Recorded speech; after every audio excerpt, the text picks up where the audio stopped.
The story begins with a girl falling on the floor and starting to get hysterical so that she would be allowed to leave. Father Seal Crod and Siberi's younger brother were so taken aback by this behavior that they just stared at her with their mouths open. Mother Liera grabbed her head and exclaimed that this was happening to her today. The girl screamed that if she didn't do this, they wouldn't give her their permission. If her relatives are against this marriage, then let them just step on her. The woman decided to listen to her daughter, so she put her foot on her face. Ramil immediately jumped up and was indignant about what she was doing. Mom poked her foot in her face again because the girl said that she needed to step on it. Our heroine exclaimed, "And if she tells them to stab her, then they will do it too, or what?" The woman grabbed the sword and whispered that there was nothing she could not do. The girl immediately said that she had made a mistake. Then she asked to sit down with the others and stated that she was saying all this quite seriously. Father said that until yesterday she had no interest in marriage or dating. He was curious why she suddenly made such a fuss about the wedding. Ramil replied that she had now discovered this topic for herself, but before that she had thought about it for a long time. Mom sighed heavily and said that yes, but why exactly Viscount Roel? When our heroine woke up in the morning, she realized that she had entered the body of another person. This guy was her favorite character in the work Wounded Sword, who made many hearts cry. God gave her a chance to meet him in person. The novel is narrated from the point of view of the male protagonist, Roel Arnen. The thing is, this book is a complete tragedy. From the very beginning, the boy's heart explodes, and he loses the ability to use both legs. He also lost his aura and became unable to wield a sword, so he stopped being a knight. After this, the young man lost his family, his home, in general, everything he had. Only pitch darkness appeared before his eyes. That was his end. The story ends with him dying tragically, but our heroine didn't want to remember that scene at all. If she doesn't want this ending, then something needs to be done. Knowing the character of the hero, if a stranger offers help, then he will definitely refuse. Therefore, to begin with, it is necessary to become a confidant of the knight, perhaps become a friend to a young man, although even friends have limits of support. If you become a lover, then if they break up, then everything will be over. In that case, there is only one way out, to become his wife, so she can turn Roel's bloody road into a flowery path. Mother added that she knew the Viscount's situation, and despite this, she still wanted to marry him. In the work, the young man lost a lot, but over time the core located in the heart was restored, and he began to move. So she answered yes, because she was sure that he would be able to get back on his feet, and she would be there to help him do it. When there was a pause, our heroine thought to herself that maybe even this wouldn't work, but she couldn't give up for the sake of her favorite. After which, she began to say that no matter how they resisted, she would still get her way. But her mother interrupted her and told her to take care of him. Why should Liera be against her marriage? Let her do everything for him then. But suddenly the younger brother shouted that he was against it. Did they really think that all this made sense? The girl was surprised that he was really worried about his sister. He should have been beaten less as a child. But the guy added what kind of crime the Viscount had committed in his past life, that they were putting this crazy woman in his place as his wife. Ramil began to show him the middle fingers and think about what he could possibly know about past lives, what he was talking about them. Mother muttered that, if she thought about it, she had never met the young man before, and suddenly he would refuse. Our heroine replied that she also didn't think that she would succeed the first time. But if he continues to convey the sincerity of his feelings, then one day they will reach his heart. Father asked if the wedding negotiations took place, would she move into the Roel house? The girl replied that no, if she could persuade him, she would like to bring him to their estate. I thought to myself that for a guy who was devastated living in the capital, there was no better place to take care of his body and soul than here. Meanwhile, in the Arnen mansion, the young man told the servants that there was still time according to the contract, but he called them to say thank you in advance. It may be uncomfortable, but nevertheless, he thinks it would be better to say it face to face. The man objected, in a sense of discomfort, because Roll knows how much they respect him. The guy thanked him for the kind words, but thought to himself how one could respect such an incompetent employer as he. Thanks to Jack's hard work, he enjoyed going to the office. Every time the guy sees the garden that Chris has been tending, he experiences wonderful feelings. Uni prepared, he looked forward to mealtime. The servants were very touched by these words, so each of them had tears flowing. But it was already time to leave. The young man looked out the window and thought to himself that he would very much like to pat him on the shoulder if it were possible. Now it was possible to take a break, because no one else would come to the young man anyway. But the guy was wrong. Our heroine had already arrived at his estate. The maid told her that if she waited, she would bring the Viscount. The girl looked around and thought to herself whether this place should be called simple. How complicated its situation was, why there were no decorations. After a short period of time, a young man appeared, who said that he had been told that she had been looking for him. The girl was torn inside. Could it really be him? It was crazy. But she introduced herself out loud and said that it would be a great honor for her to meet him. The knight replied that it was the same for him, and asked what brought her there, since it seemed they had not met before. The girl replied that perhaps it was unexpected, but she had something to offer the gentleman. Then she approached the young man, got down on one knee, and proposed marriage. When there was a deathly silence, Ramil thought that it seemed that an atmosphere had emerged that would be followed by a refusal. So she decided to go with Plan B and demonstrate her sword skills, saying that she has a family of knights, and so is she. That is why the girl admires Mr. Roll, a fellow knight. She thought to herself that, while at the same time appealing to the fact that she belonged to a knightly family, the plan was to admit that she had been watching him as if he were a knight. The young man replied that he could not be called a knight now, since he could no longer hold a sword. Our heroine began to panic and said that she didn't mean it that way, but she thought to herself that she should have just said that she fell in love with him at first sight. Arnon added that he doesn't know her very well.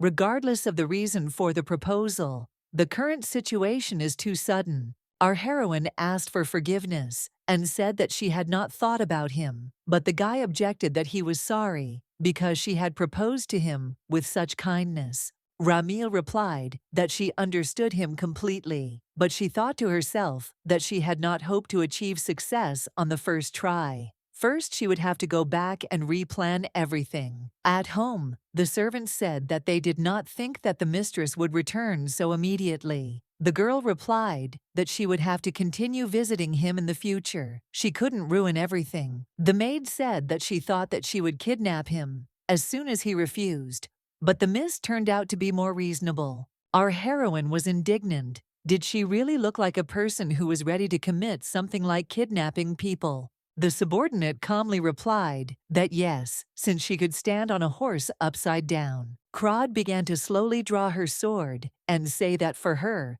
murder comes before kidnapping. The servants immediately ran away, each in his own direction, saying that it was time to prepare dinner. When they left, the girl thought that perhaps she should have complimented him, looked him ingratiatingly in the eyes, and proposed. Perhaps then the young man would have answered with consent, although that would have been too much. But as it was, he didn't even really look at her. After the servants returned, the girl said that there were limits to how much she could plan in her head, so she needed their help. The guys ignored her and continued to chat about something of their own. Then Ramil said that she would give 1 gold coin for her opinion. They were immediately interested and asked if she could tell them more about the agenda for the meeting. Our heroine exclaimed that she needed to do something to make Mr. Roll agree. One of the guys said he thought it would be a good idea to appeal to the young lady's strength. Another added that one could tempt him with a bag of gold coins.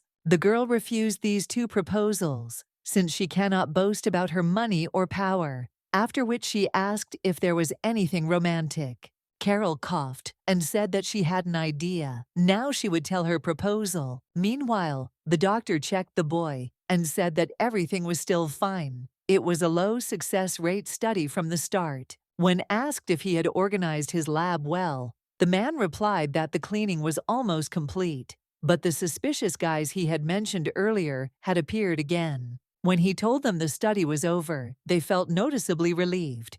He doesn't think the goal is to steal data. Then he said that he heard that recently some lady visited the young man. The young man replied that, yes, it was Renile Krod who proposed to him, but he refused. When asked why he didn't agree, the guy replied that the lady said that she admired him as a knight, but now he's just worthless and has a lot of debt. The man exclaimed that there was no need to say that, because the gentleman was simply a wonderful person. Arnon added that he had already sold everything he had. The debts were so great that even if she married him, she would not be happy. Looking out the window, the interlocutor asked what he thought the girl would do now. Roel replied that she would probably go home. The man objected that, unlike the gentleman, the future bride did not seem to be going to give up so easily. Ramil Krod arrived at the mansion again to talk to the Viscount. The girl said that she came to propose to him. The guy objected that, like last time,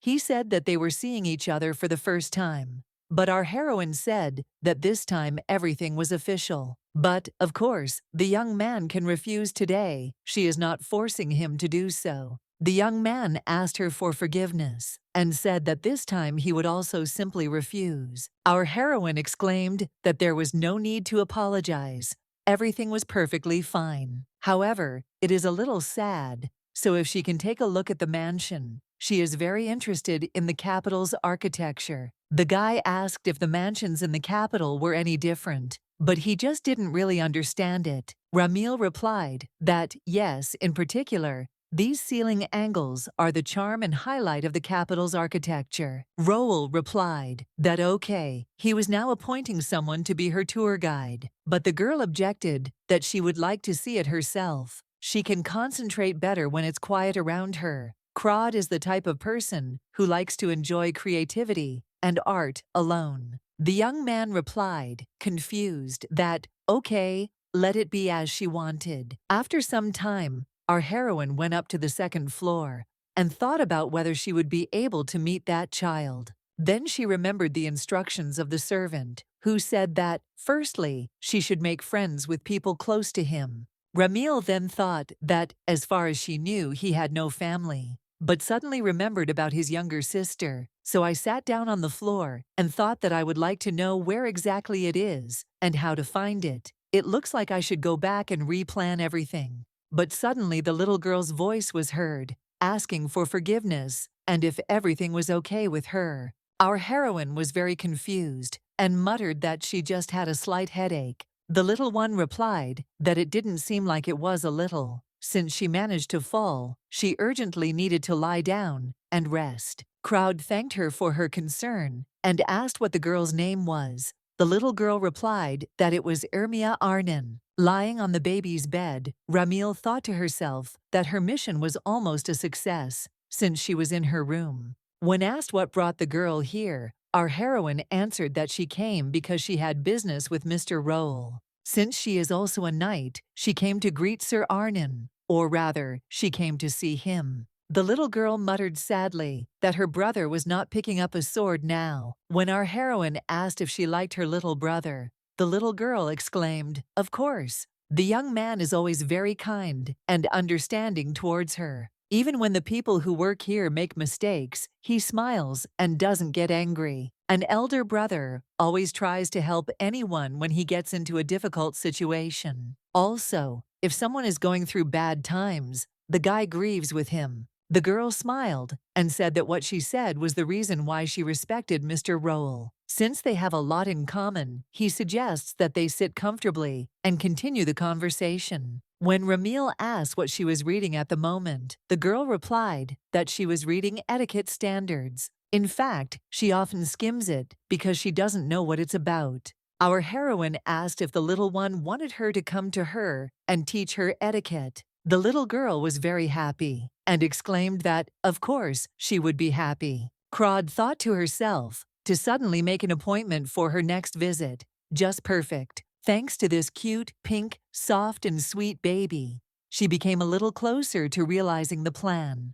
A flower path for the hero Roel. Already at home, Carol asked what other standards of etiquette there were, and let him tell her first about tea time manners, which are the simplest of the basics. Our heroine winked at her and confidently replied that she would not be late, to which the maid exclaimed that she should immediately open the book. 5 years ago, after a battle, an assistant reported that he had found a survivor. It seemed that she was the only one left in the village. Arnon said to take her to the survivors' camp, but the guy said there was no room there, so the order was given from above to just ignore her. The young man was indignant. What nonsense! Let them immediately place this child in a camp.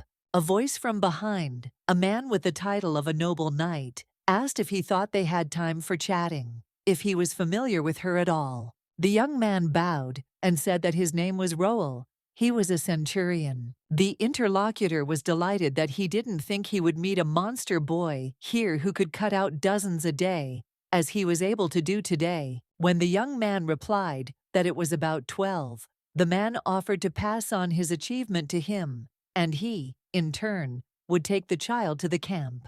The young man didn't like this at all. Is that how a noble knight should be? But he replied that, okay, that's what they'll do. The man added that he was smarter than expected. Then the young man approached the little girl, took her hand, and went toward the exit of the village. During dinner, the little one said that Lady Ramil came to her room. She was so beautiful. The girl also said that she really adores her brother, and continued to talk about his strengths. And the girl also told her that her brother was very kind, and she agreed with her. The young man was embarrassed, and he started coughing. Irmia continued to babble that she had looked at the book of etiquette and read it, and the lady said that she could help her and teach her. The guy thought to himself that he had rejected a marriage proposal twice, so he should allow himself to help the girl. The little one noticed that the atmosphere had changed somehow, and added that if her brother was uncomfortable, she would not study. The young woman noted to herself that she was worried about him.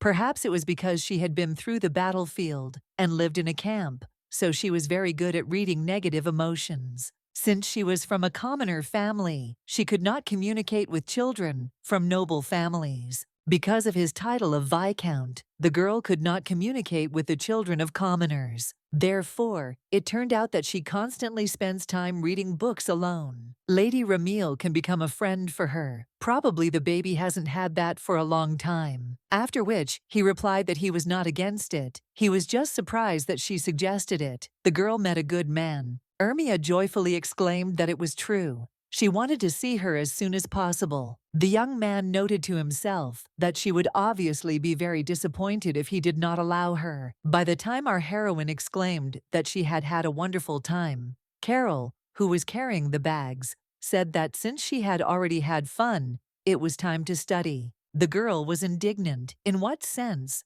After all, she had been going to etiquette lessons all these 3 days. Did she really not feel sorry for her at all? The maid objected that she had only studied for 30 minutes. Crod stated that those 30 minutes felt like 30 hours. The woman again objected that she did not even have time to concentrate during that time. Ramil pressed her against the wall, looked into her eyes, ran her finger over her lips and said, "Be quiet, it doesn't matter at all." While the assistant began to feel sick after her actions, the girl said that at the moment, the only thing that was important was her marriage. Carol said that since that was the case, maybe she should go back and start studying right away. Our heroine shouted, "No," and accidentally ran into some people in black cloaks. One of the young men asked if she was Ramil Crowd. The girl was surprised to herself that he knew her name, but who it was, he didn't look like an ordinary passerby. Then the guy added that while they were talking nicely, he should leave the capital immediately. Our heroine looked at him calmly and asked, "What if she doesn't want to?" The man replied that there was nothing to be done then. He would have no choice but to draw his sword. After a short period of time, the strangers were already begging for mercy and asking her forgiveness for disturbing them. Our heroine replied that if they didn't tell her everything now, they would get into trouble again. When she asked who sent them, the guys answered that they didn't know. Crod was indignant. How could they take on the job? I don't know anything. The young man replied that it was for money, so they didn't really look into it. Our heroine said that in that case, she would also place an order. But the guy objected that even if they were obsessed with money, they would never betray their clients. But suddenly, a huge diamond fell out of her pocket, and the girl said that she had many of them. The mercenaries immediately changed their rhetoric and said that they would become the most faithful servants for their mistress. Their names are Garen and Garen. After which they added that they would now go and fulfill her order, and Ramil asked her not to let her down. Carol said that she only made an offer when she arrived in the capital. What kind of threats are these? It's good that the lady has money and power. The lady suggested that someone else was interested in Roel. The maid said that it clearly looked like a threat from some girl. Our heroine thought that in the original work, there seemed to be no women who were interested in the knight. Moreover, his younger sister said that they hadn't had guests in their house for a long time. It is urgently necessary to find out if the young man has a secret lover. The next day, Ramil said that she was just asking again, just in case, if he was ready to accept her proposal of marriage. The guy mumbled why it seemed to him that the bouquet was getting bigger and bigger, after which he asked for forgiveness and said that he would refuse today too. The girl thought to herself that this was already the third failure in a row, but nevertheless, Roel's reaction for some reason became softer than before, after which she threw out the bouquet and said that he had already rejected her 3 times. Could she ask him one question? After thinking for a moment, the young man smiled and replied that she could ask whatever interested her. Our heroine immediately became serious and asked if there were any other girls that the gentleman was communicating with. She thought that maybe he already had a loved one, which is why he refused her every time. The guy replied that he is not in a relationship at the moment and has never been in one. Ramil wondered if she could just steal it then, but then it dawned on her that if there were no ladies, then who was threatening her? While she was thinking, the young man asked whether she had decided to teach etiquette to his younger sister. The girl replied that everything was correct. She planned to give her hands often. Is everything okay? The knight replied that, of course, he was rather very grateful to her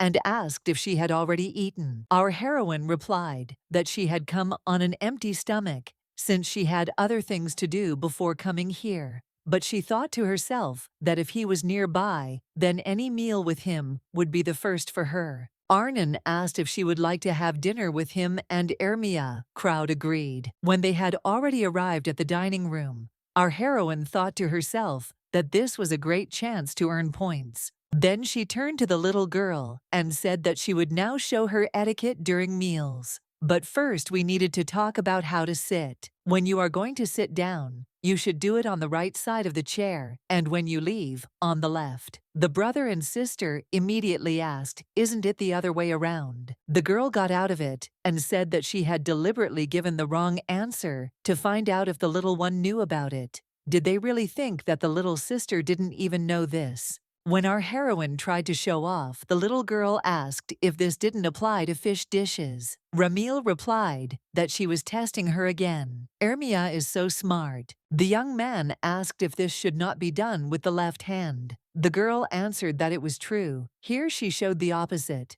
They could not be deceived. After so many mistakes, the young man suddenly said that he thought that was enough. Crod thought to herself what to do now. She was probably caught for not knowing etiquette. Maybe she should tell him that she was just nervous, and that's why she made so many mistakes. But the knight added that she had hardly eaten because she was constantly teaching his sister, so let her start eating. After some time, the guy looked at the door and thought that there was a feeling as if she came every day. Could it be that she wouldn't come today? Then the young man realized what she was even thinking about. He needed to throw these thoughts away. When there was a knock at the door, he happily answered to come in. But it was not our heroine, but a man who said that they had not seen the Viscount for a long time. It was Fidel, who was entrusted with delivering Mr. Roel's resignation letter to him. National defenders may receive salary upon retirement, whether or not someone told him about the time. The young man replied that he was hearing about this for the first time,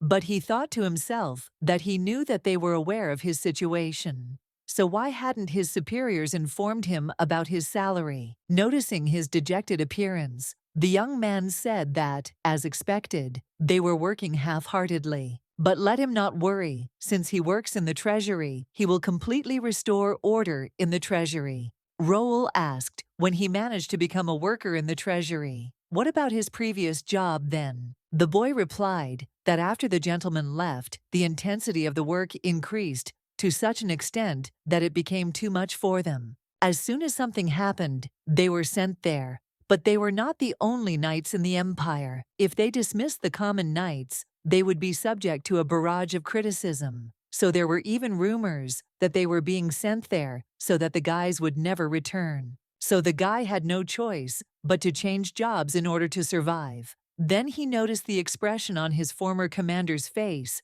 and thought that he shouldn't have told him that. After which, he decided to change the subject and say that there was good news too. In fact, he recently got married in his city. When Arnon said that he could guess that it was Key, the guest exclaimed in surprise, "How did he know?" The young man replied that they had always been together, so it would be even stranger not to know. Fidel objected that even though they were together, he only received beatings. The girl constantly threatened him that if he went to the gambling house again, she would cut off his hands. Roel replied that it was quite natural, since he was addicted to gambling. The old friend laughed nervously and asked if he had any good news at all. For some reason, the young man immediately had an image of Ramil in his head, but he answered out loud that there were none. The guy noticed that he thought for a second, so he started asking why he did it. I thought to myself that before he just laughed and continued the conversation, but now he was behaving suspiciously. Then he said that since he was here for work, he could not have private conversations, but next time he would definitely get an answer. After which, he suggested getting down to business and studying all the documents. Fidel was shocked because he thought his financial situation would be fine. But it turned out that it was not. It is surprising that he endured it alone for so long. How can one remain in such a state? Is everything all right with him at all?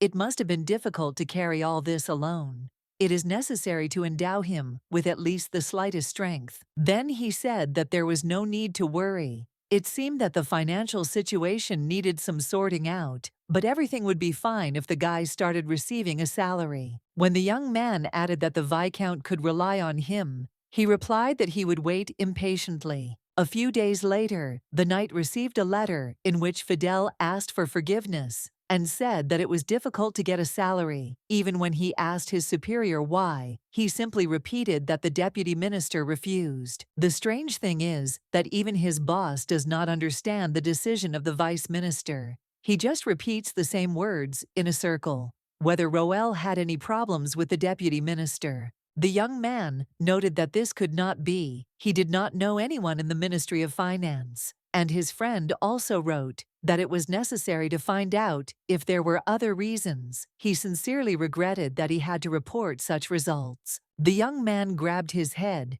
and thought to himself that he shouldn't apologize.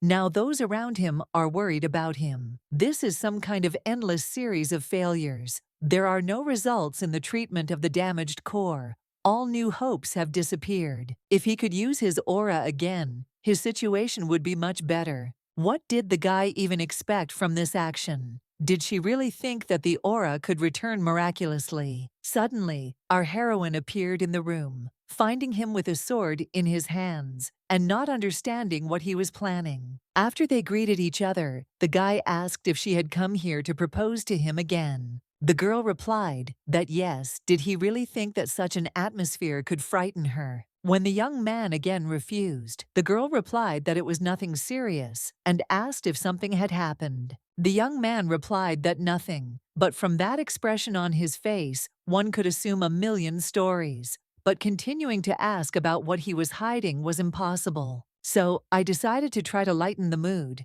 and said that the weather outside was just wonderful today. After which, she suggested going for a walk with him and his younger sister since they needed to breathe fresh air. The knight asked for forgiveness and said that he had some things to do. Let the girl go for a walk with Ermia. Our heroine thought to herself that something clearly happened to him. Sitting in the carriage, the little girl said that she would like her brother to come out too. He was fine until the morning. She then handed him a letter that was sent by his friend. He smiled as he checked the name to make sure it was the message he was waiting for. When the little one added that it seemed the name Fidel was written there, it dawned on our heroine that this was the knight's comrade. If this letter was really from him, then it turns out that this is the moment of receiving the salary. Why is the vice minister so reluctant to give him a salary? Even in the novel, there wasn't much information related to finances, but the guy did a lot for them. The thoughts were interrupted by the voice of the little one, who asked if she was afraid of something, because her facial expression had just been very frightening. Ramil replied that she was thinking about what they should do today, whether there were any places the young lady would like to visit. The little girl replied that the place she would really like to visit was the theater. Then she realized that when she thought about it again, she decided that she didn't want to go there, after which she noticed the sign in the window and said that she wanted to go to the park. Crod asked if this was true, but thought to herself that she seemed to be smart for her age, because she could see that the situation in her family was not very good. The little girl screamed that she wanted to go to the park and never wanted to see such a popular work as White Flowers in the Temple. The girl said that she was very disappointed because her sister loved theaters so much, but she really doesn't like to watch alone. And at first, she was happy when the little girl mentioned him. Ramil thought that for the first time she had found a person who also liked the theater. The girl objected that the tickets there were very expensive. After thinking for a bit, the little girl suggested going there anyway. Our heroine did not break character and replied that she did not want to force her just because she liked it. But the little one said that, in fact, she also liked the theater. She also really wanted to go. Our heroine smiled and replied that then, in exchange for watching with her, she would allow her to choose the work. Meanwhile, the young man began to drown his problems in alcohol. After watching the play, our heroine asked if the little girl liked it. The little one replied that it was much more interesting than she imagined, especially the scene where the main character miraculously recovered from his illness. The girl thought to herself that it was a play where the main character overcomes an incurable disease. Perhaps the girl, seeing the main character, imagined her brother. Still, the ending was happy, so she hopes that it will remain a good memory for Irmia. Suddenly, the little one said that, if she thought about it, she had already been in this place with her brother. The little girl was in the capital for the first time, so they walked together and looked at everything. She tried many different new delicacies and saw many amazing things. And after that, they also went to see the play. The girl still cannot believe that her brother will no longer be able to walk. Our heroine said that Roel would definitely get back on his feet, and she thought to herself that she was sure of it, since this was the most important event in the novel. The little girl replied that she was worried about him, because her brother always looked depressed. Everything was fine when he was doing research with Orm, but day by day, his willpower became less and less. Ramil realized that she noticed that the knight was not in a very good position now. How could she console her? Irmia took her hand and said that she had one request. Could she come to their house often when she came to the capital? With the arrival of the lady, her brother's daily life, which was the same every day, seemed to change a little. The girl replied that, okay, she thought to herself that all this time she had been wondering if she was doing it in vain, but now she was convinced that she was not. Then the girl thought of how to cheer up the little girl and said that she also had a request for her. Our heroine took her to a store with chic dresses and told her to choose which one she wanted. Ramil remembered Carol's words, who said that she should give her clothes and such, that it would be remembered for a long time. Every time the little one wears this outfit that she received as a gift, she will remember the young lady. And not only she, Mr. Roel will also think about her when he sees these clothes. Crod stated that she treats the clothes like some kind of advertisement. The maid asked if she had better options, but the girl replied that she did not. I thought to myself that all this sounds somehow not very good, but I don't think that the method is bad. After some time, the girl appeared in different cute outfits, and our heroine screamed that she would pay for everything. Ermia objected that it was too much. How could she get something so expensive? She thought to herself that she saw the price tag when she was changing clothes. There were a bunch of zeros on it. Was she really going to buy this? Ramil said that she made a deal with her sister, and a promise must be kept. Couldn't the little girl pretend that nothing had happened? While she noted to herself that if anyone saw this scene, they would think that she was asking someone to buy her something. Then she continued that being a lady, a girl should know how to keep her promises. When she added that she would buy 5 pieces, the girl cried out that one would be enough, but our heroine objected that 4 and no less. Then they started arguing about the number of outfits. The little one shouted that she didn't need much, and the girl that she wouldn't back down from her own. When they agreed on the number 3, our heroine immediately ran to the cellar to pay for everything. Ermia couldn't believe that she was actually buying her 3 sets of clothes, so she thanked her and said that she would wear them carefully.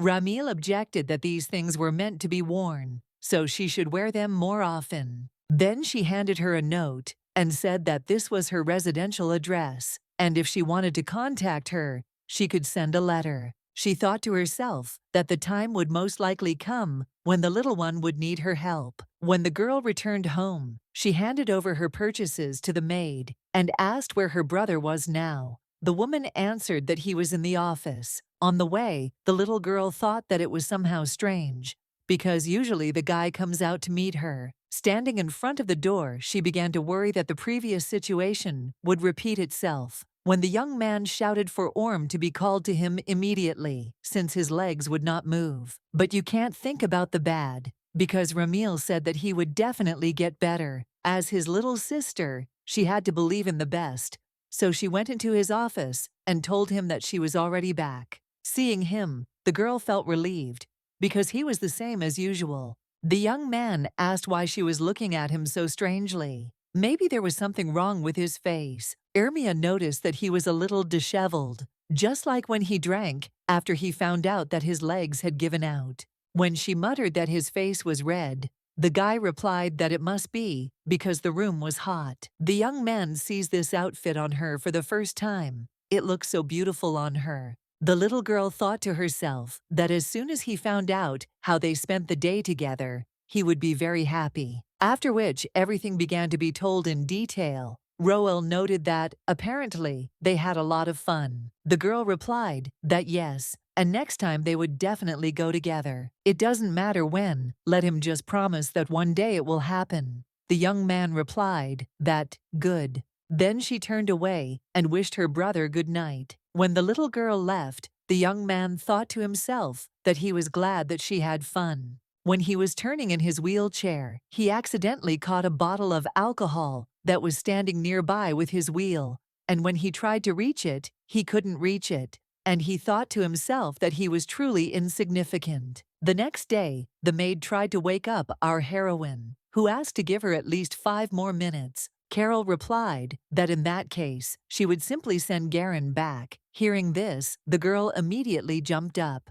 But then she came to her senses and asked who it was. The woman asked why she decided to jump up if she didn't know. Carol explained that this was one of those thugs she trusted with one case last time. Since she is already up, it will take some time to get ready to go out. Our heroine exclaimed that there was no need to worry.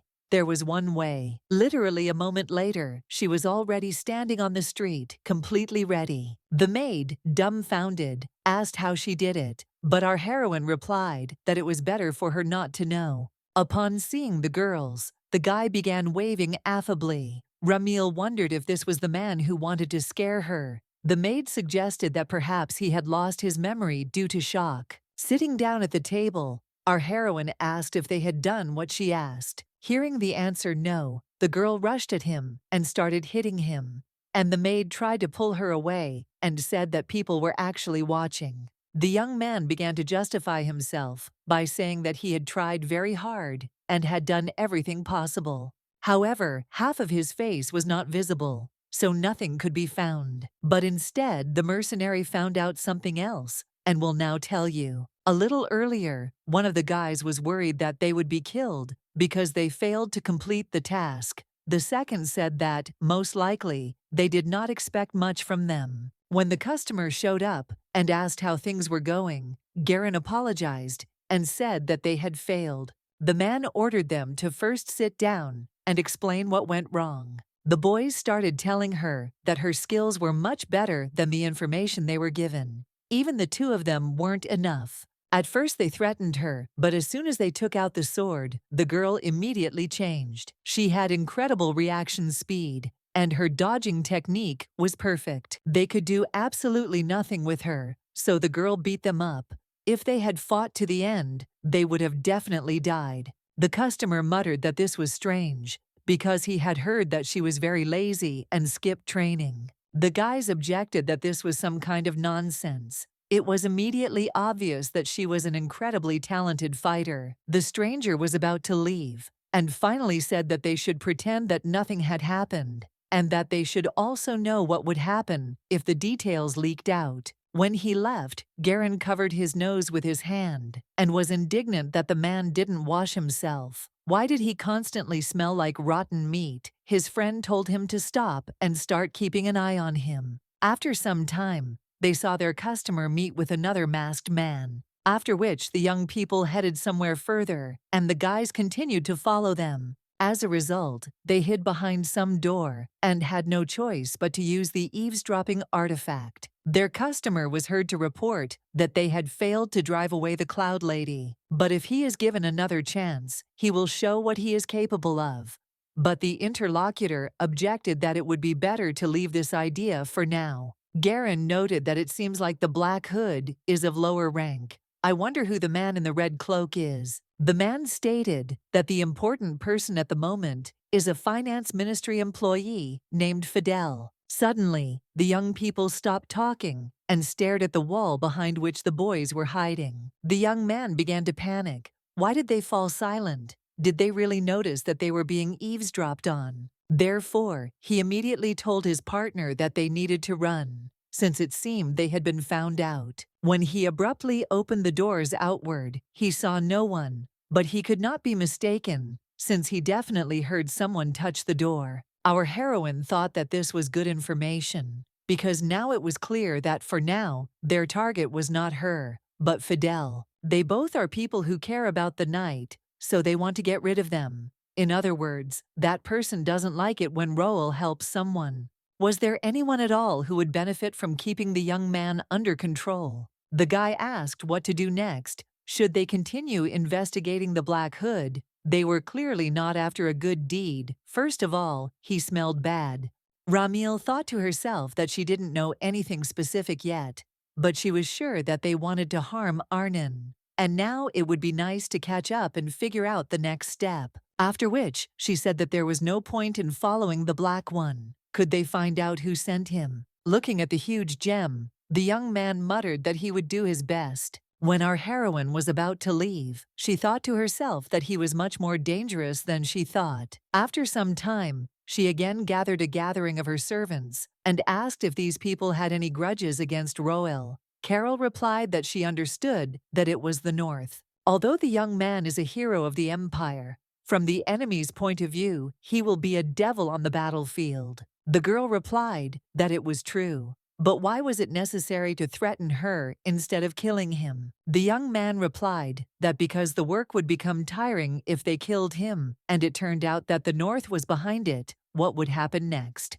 Public opinion towards them has worsened. Plus, on top of everything else, war could break out. Ramil said that it is not yet a fact that it is precisely the North, but in principle, we need to try to figure it out with them. The guy objected that, under no circumstances, even if nothing happens to the gentleman, the Imperial Palace would take on such a matter. Will she be able to cope with their knights? Let her stop saying such terrible things altogether. Crod sighed heavily and said that, therefore, instead of killing them, it was necessary to simply eliminate them, so that they could not take up this matter again. The boys replied that it was true, that it was better to hinder them now so that they would not have a chance to achieve what they wanted. Our heroine wondered if their power was so great that it could put pressure on the treasury. Would it be enough to stop them? Suddenly, the maid asked her if she had forgotten to go and proposed to Mr. Rowell. The girl thought that this was some kind of strong and mysterious power. This problem could be easily solved as soon as she married the knight,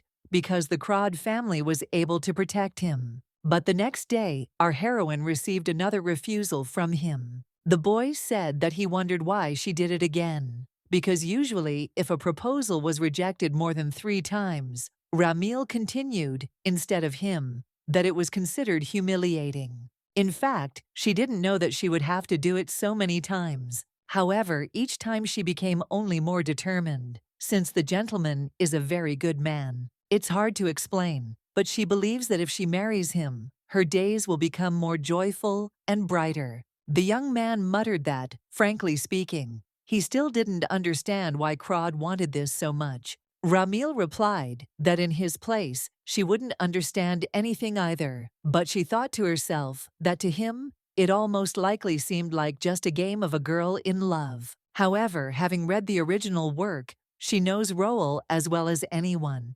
But there is still a huge gap between them. But for now, nothing can be done about it, since the young man's point of view differs from hers. After which, she asked if he would mind if she went to visit his younger sister. The young man replied that the girl was on the 2nd floor. Rowell knows that she gave clothes to the baby, and he is very grateful to her for this. Now he feels indebted. Ramil exclaimed that there was no need to worry. She bought them because she liked the dresses, and so that he wouldn't tell her something like that she shouldn't do this anymore. The girl screamed that she really missed the baby, so she would go to her. The young man did not understand what it was, because he wanted to invite her to go together next time. But it's good that it happened this way, because no matter how much he thinks about it, he thinks that she is too beautiful for him. The girls were very happy to see each other, and unanimously asked how things were. Our heroine asked why Ermia didn't wear the dresses that her sister bought her. She wore them yesterday. The little girl muttered that it was just too sad to carry them around the house. The girl replied that she was a little offended, since according to the rules of etiquette, gifted things must be worn. The little one replied that she didn't know, so she would wear them more often. Noticing that the girl was studying mathematics, Ramil thought to herself that there was a limit to what she could pretend. The girl explained that her brother and Baron Dallas help her with this subject. Our heroine found this name very familiar. She had definitely encountered it in the work, but she could not remember what kind of person it was. I wonder if she could get an answer if she asked the little girl about it. After which, she asked whether the Baron often came to them. But the girl answered that this month he had not been there yet. He was too busy with his store. Ramil thought that if he was busy with the trading shop, then he was a salesman. However, she didn't remember much, so she would have to check for herself if he was an enemy. After which, she asked if Ermia could tell where the Baron's shop was. The girl replied that she would show it on the map and mark it. Almost immediately, she handed her the card and asked why the girl decided to find that man. Our heroine couldn't think of anything better to say than that she also has an interest in mathematics. The little girl admired that the lady not only taught her etiquette, but also showed great interest in the exact sciences. Crawd thought to herself that her conscience had simply said goodbye. After which, she began to run away, saying that she would go to the Baron right now. Having got into the carriage, the girl told the maid that she immediately needed to meet with a man named Dallas. Carol asked if this was some kind of next offensive operation, if she wanted to buy something. Crawd wondered how she knew he was a traitor. The assistant replied that, in fact, his name had been published several times in all the newspapers. Doesn't she know that he is a real celebrity who managed to sell out his self-improvement book? Ramil asked if she thought Crawd would buy something like that. The woman replied that, judging by what she likes to read, definitely not. Noticing that our heroine immediately became thoughtful, the assistant shouted that it was necessary to maintain the dignity of the young lady. When asked what he was selling, the maid replied that he was selling a lot of things: clothes, accessories, jewelry, food, and perhaps even weapons. It dawned on the girl that in the story he was the merchant from whom Roel bought weapons. But there was definitely something else. Arriving at the place, our heroine thought to herself that she hoped that the right answer would appear during the meeting. When they rang the bell, nothing happened. Carol assumed that there was no one there. But Ramil said that this was not so. Someone was moving silently inside. If you look closely, you can see that someone broke the door lock and entered. Therefore, she told the woman to stand guard just in case,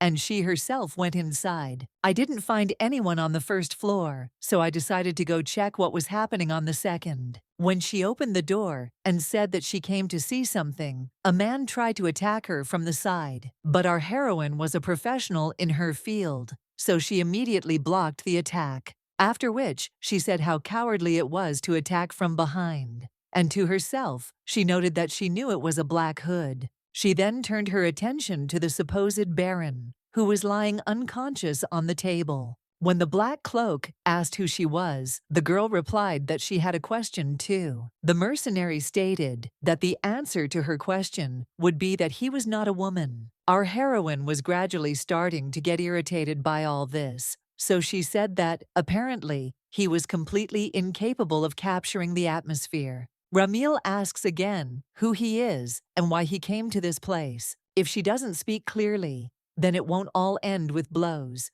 It's not for nothing that she took the sword in her hand. Realizing that he couldn't cope with her, the attacker immediately jumped out the window and started running. The girl could catch up with him, but the Baron could be in danger now, so who should she choose? Still, she decided that she would catch him later, since first of all, it was necessary to save the person. She didn't see any serious injuries on him, but his complexion was very pale. It seemed like they were trying to poison him, after which she began to beat him and shout for the Baron to come to his senses, as it was necessary to spit out the poison. The man barely muttered that it hurt and that he should stop doing it. Then he pointed his finger at the safe and said one word: "Stolen." The girl immediately understood that he wanted to say that the Black Hood took what was there. While she was wondering what exactly he had stolen, the Baron lost consciousness again. After some time, stretching, our heroine asked why she was interrogated like a criminal. It was she who found him and the attacker on the spot. Is there any news about the Baron at all? The maid replied that thanks to her, he was able to quickly undergo treatment and cope with this problem, but he had not yet regained consciousness. Ramil thought to herself that if she had chased the Black Hood, Dallas would most likely already be dead, after which she said that she, Fidel, and the Baron have something in common, because of which they are hunted, and it is connected with Roel. They threaten or try to harm the people around him, but there is another person who is connected with him, the one who helps with the study of his illness. If her assumptions are correct, then the next person in danger is Viscount Orm. The original story said he just disappeared, but now it seems strange. After which, she gave the order to Seaton and Mark to protect the man, and if anything happened, to immediately report to her. She thought to herself that she was a little worried during the interrogation, and that was why she was feeling sleepy. The maid asked if she could catch the Black Hood. The girl replied that this had to be done, since he had stolen something important. Our heroine doesn't know what exactly. All that remains is to wait for the Baron to come to his senses. Then she just passed out with thoughts in her head about how glad she was that she managed to save Dallas. Meanwhile, in the laboratory, the man was thinking that this was just a waste of time. Several months had already passed since the beginning of the study, but if everything had not been stolen last time, everything would have gone faster. Suddenly, the doors swung open, and mercenaries appeared, who said that they had not seen the Viscount for a long time.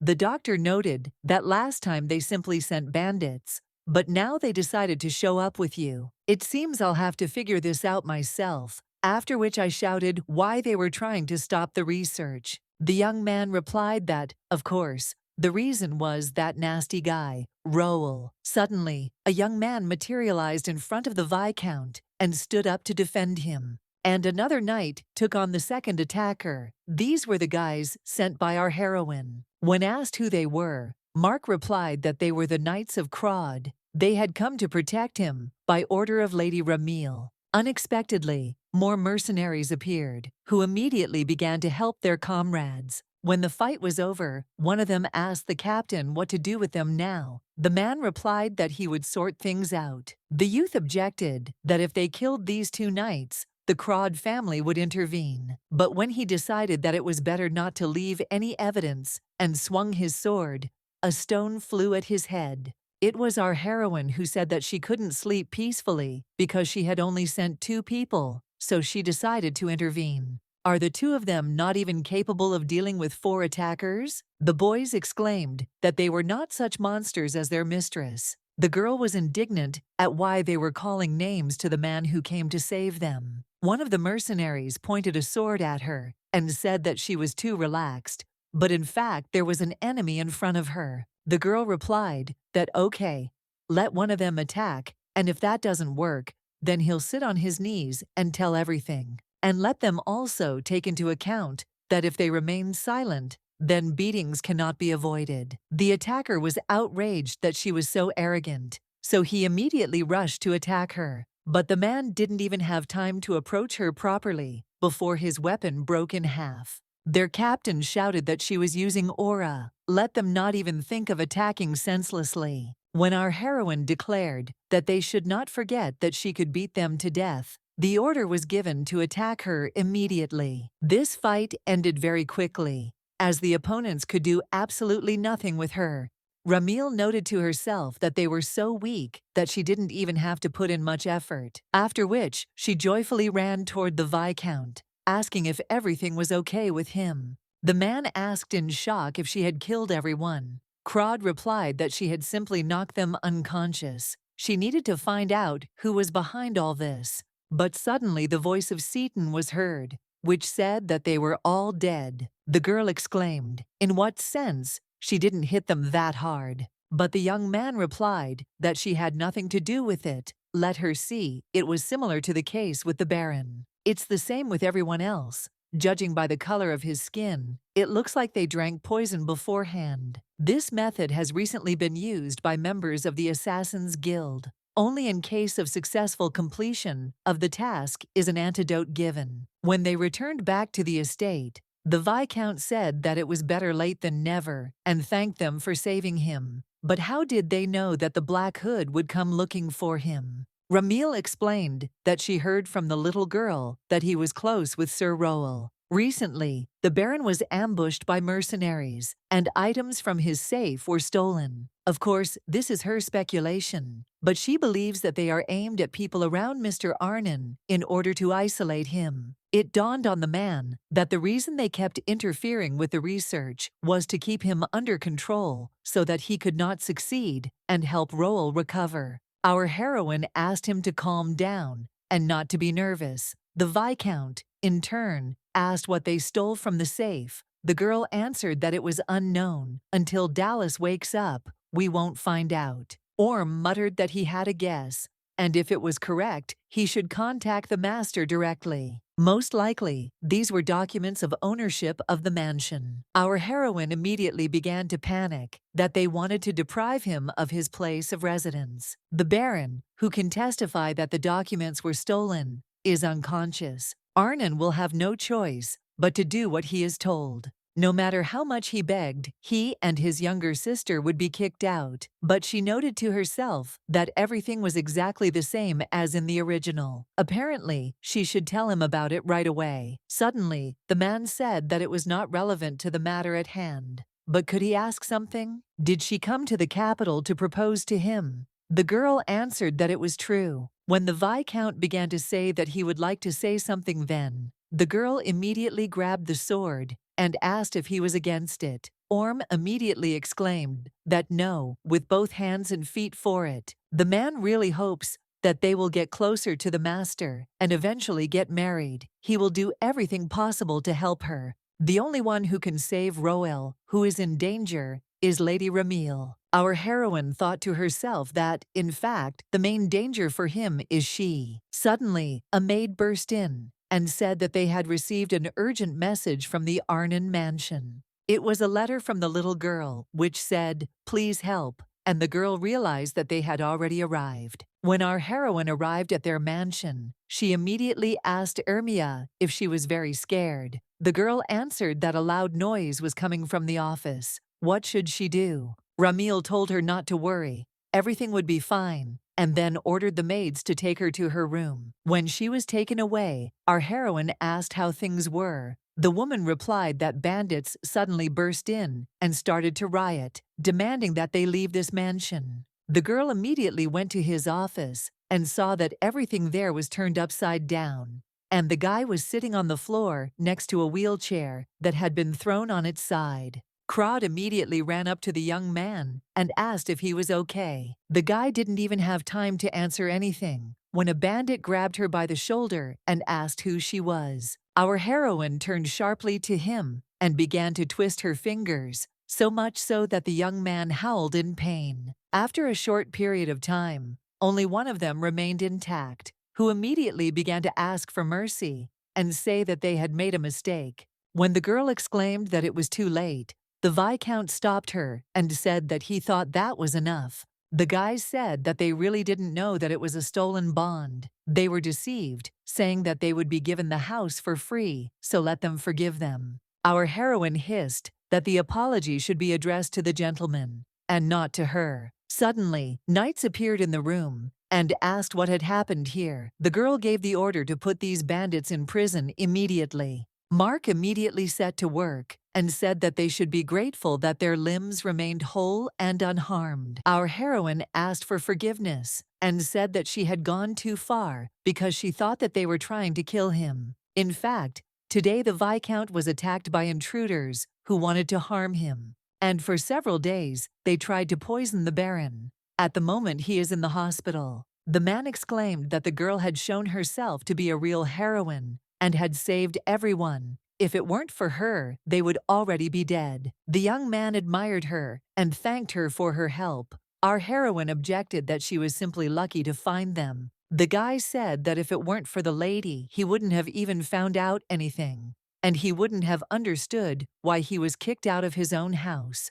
Ramil said that, in that case, perhaps he would finally accept her proposal of marriage. It is too dangerous for the master to remain alone in this estate. Arnon muttered that if this was all because of him, then the Crod mansion would also become dangerous in the future, so it was better to be here alone. Our heroine exclaimed, was he really devaluing the strength of her family? But the knight objected that this was not so. The girl said that she is not offering for the sake of something. Why does he think that they will go to a loss because of him? After which, she asked the Viscount whether this marriage was a problem from the point of view of Crod. The man answered that, of course, no, it was such an honor and advantage to have such a famous hero as a relative. Firstly, because of the Lord, it will be possible to gather many talented and famous knights. The economic and military benefits that this will bring are indescribable.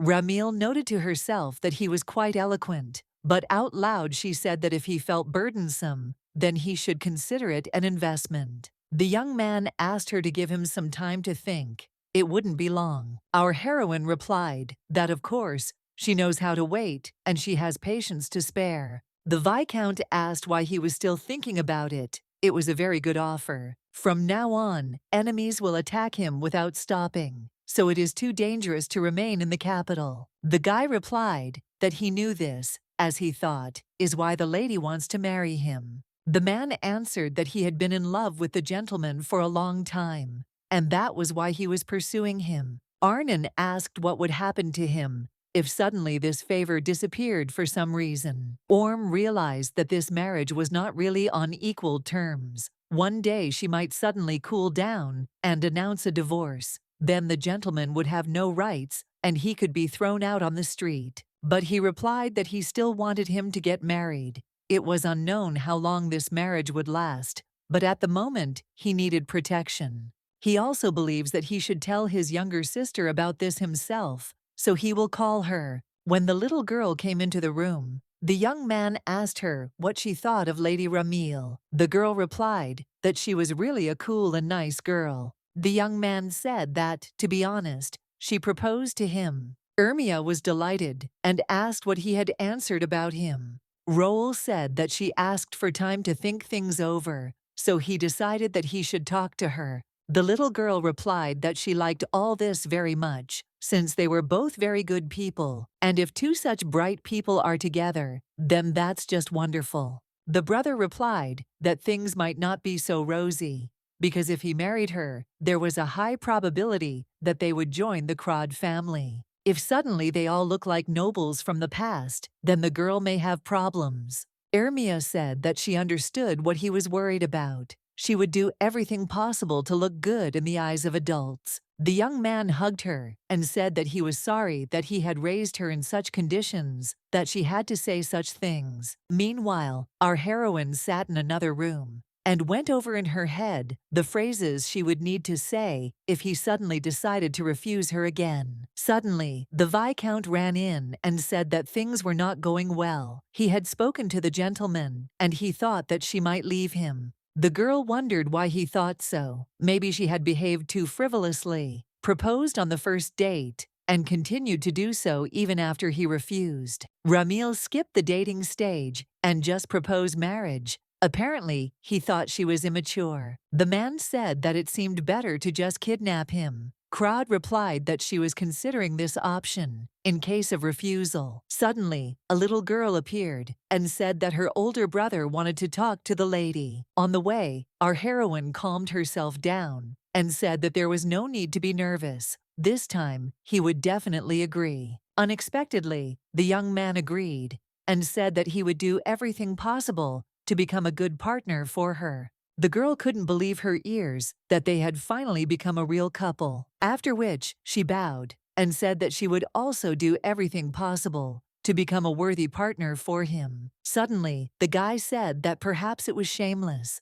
but could he ask her for one favor? He wanted to set conditions for marriage. Our heroine was taken aback and thought to herself that she hoped that this was not what she was now imagining. At least it wasn't a ban on touching. After which she replied that he could calmly tell her everything. But the young man said that if for some reason he suddenly leaves her family, then please let him take responsibility for the baby. Ramil asked for what other reason. The young man muttered that if they suddenly get divorced, Crowd objected that such a thing could not happen. Roel thought to himself that if he had to part with his sister, he would prefer that she remain safe. Our heroine replied that it would not be a problem. She could give him a guarantee. Then she signed the contract. Arnon then handed her another paper and told her to please write down her terms. The girl thought to herself that she didn't have any specific conditions, maybe kissing at least once a day or sleeping together once a week. When the silence dragged on, the guy asked if everything was okay. Ramil came to her senses and replied that she would add the conditions later when she thought of them. Then the boys became embarrassed and promised each other that they would take care of each other in the future. After some time, the hour finally came when they would return to Crowd together. Our heroine joyfully exclaimed, "Good afternoon." The young man had the most gloomy expression on his face and muttered, "Welcome." The girl thought to herself that leaving the house after 3 days was not at all easy, so she said that the estate was empty. The young man replied that since there would no longer be those who had lived there before, he was sorry that he had to rush things so much. Ramil noted that he seemed very attached to the mansion. The guy replied that this place was a gift from the imperial family, his first home. Our heroine suggested, in that case, not to rush and look around. She thought to herself that a lot had happened even to her in this mansion. She proposed on the very first day of her arrival. The girl continued to do this day after day, and eventually she finally achieved her goal.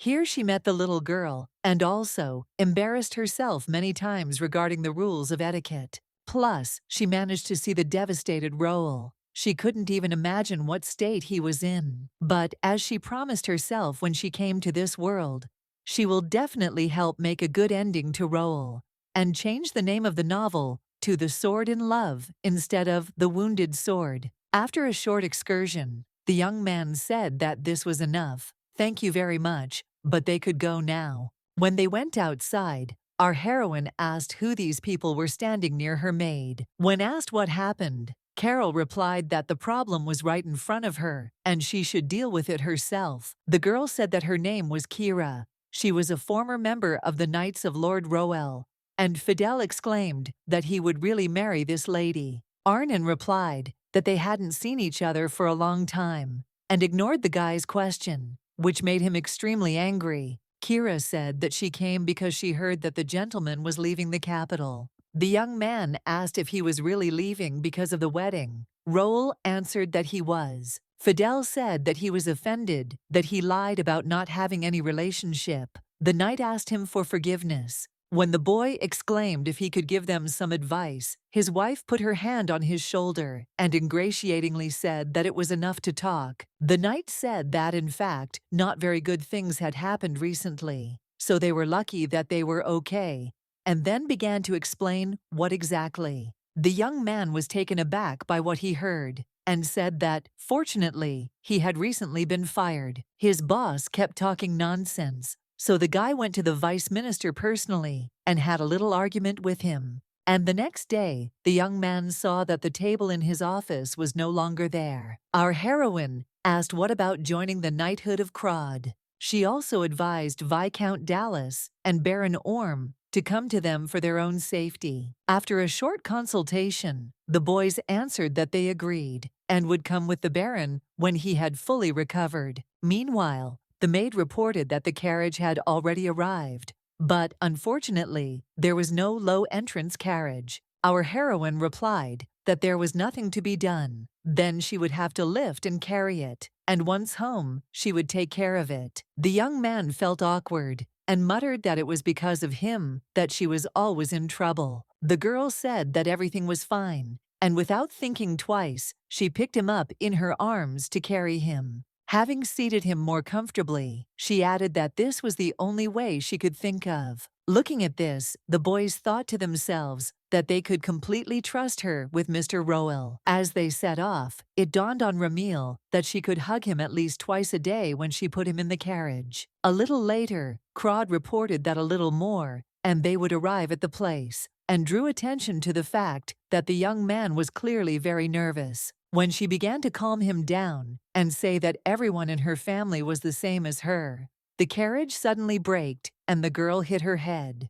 Ramil immediately said that everything was fine with her, and at the same time screamed at how they even drive. The man said that someone from her family had come, so the girl decided to go out to see who it was. It turned out to be her younger brother, who asked how she managed to get consent to the marriage proposal. Our heroine replied that with the help of her beauty, wasn't it her destiny to guess her simple-minded brother? Sibri said that he came to meet them according to the rules of etiquette. The girl was surprised that such a rule even existed. The young man said that it was not surprising that she did not know about it. Our heroine hissed that he must have completely lost his fear during her absence. The brother said that he wanted to meet Roel because the first impression is very important, so he came in person, after which he opened the carriage doors, introduced himself, and said that he had been appointed as an escort for Mr. Arnon. It is truly a great honor for him to meet such a wonderful person.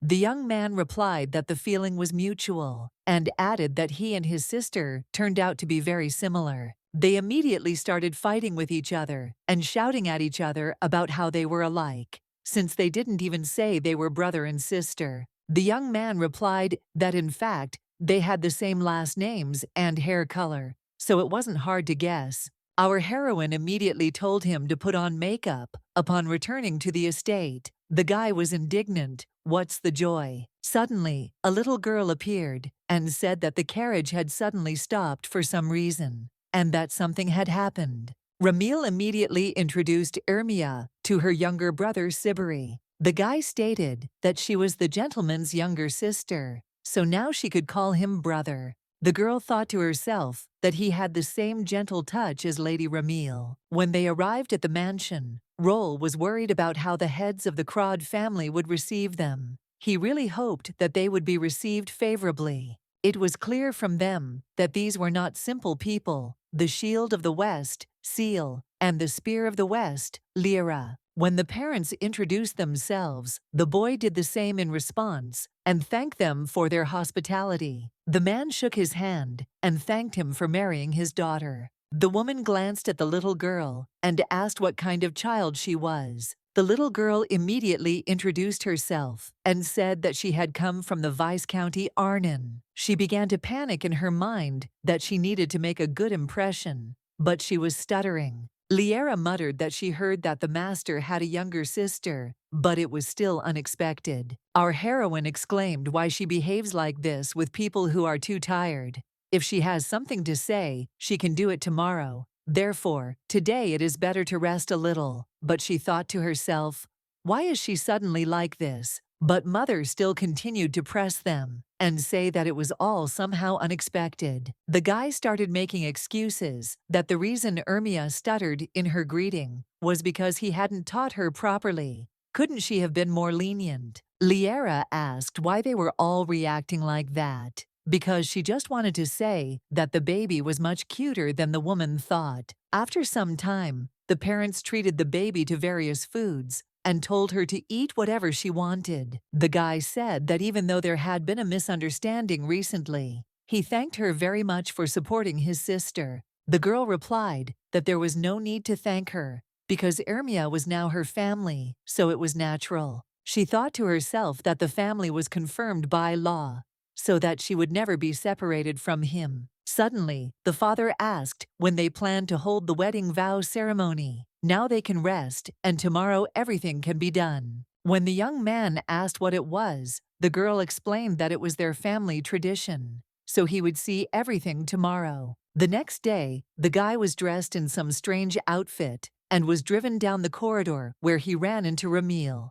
Our heroine was wearing a similar outfit and said that there was clearly not enough fabric. Does this style suit her? The young man immediately blushed and muttered that it suited her very well. But first of all, could she explain what the rite of an oath is? Opening the doors, behind which was a huge staircase that led down, Crod said that she would explain everything when they went down. Roel said that he can't go down the stairs on his own now, so he needs to ask others for help. The girl said she could carry it in, like last time, but the guy objected that it was only for a few seconds then, so it was okay. Our heroine said that she is a knight of Crod, and they can lift up to 200 kilograms. So don't worry, she'll be fine and she'll get him down safely. I thought to myself that this could be a little dangerous. Now I understand why the main characters try so hard to control themselves. On the way, the young man said that it must be very heavy,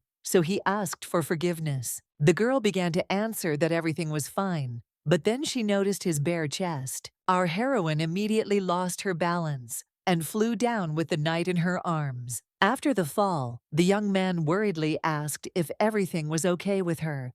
Ramil immediately jumped up and said that everything was fine. It even turned out better. They got there quickly. Roel said that he could not even imagine that there was such a large cave under their mansion. The girl replied that the first count created it. The man who founded her family was responsible for the rebellion of the feudal estates and vassals. It is said that he moved a lot due to attacks from neighboring countries and pressure from the imperial family. They say that after he was betrayed by his close associates, he took refuge in this cave. The knight replied that he understood that future generations should know about the suffering of their predecessors. But why was a marriage ceremony being held in this place?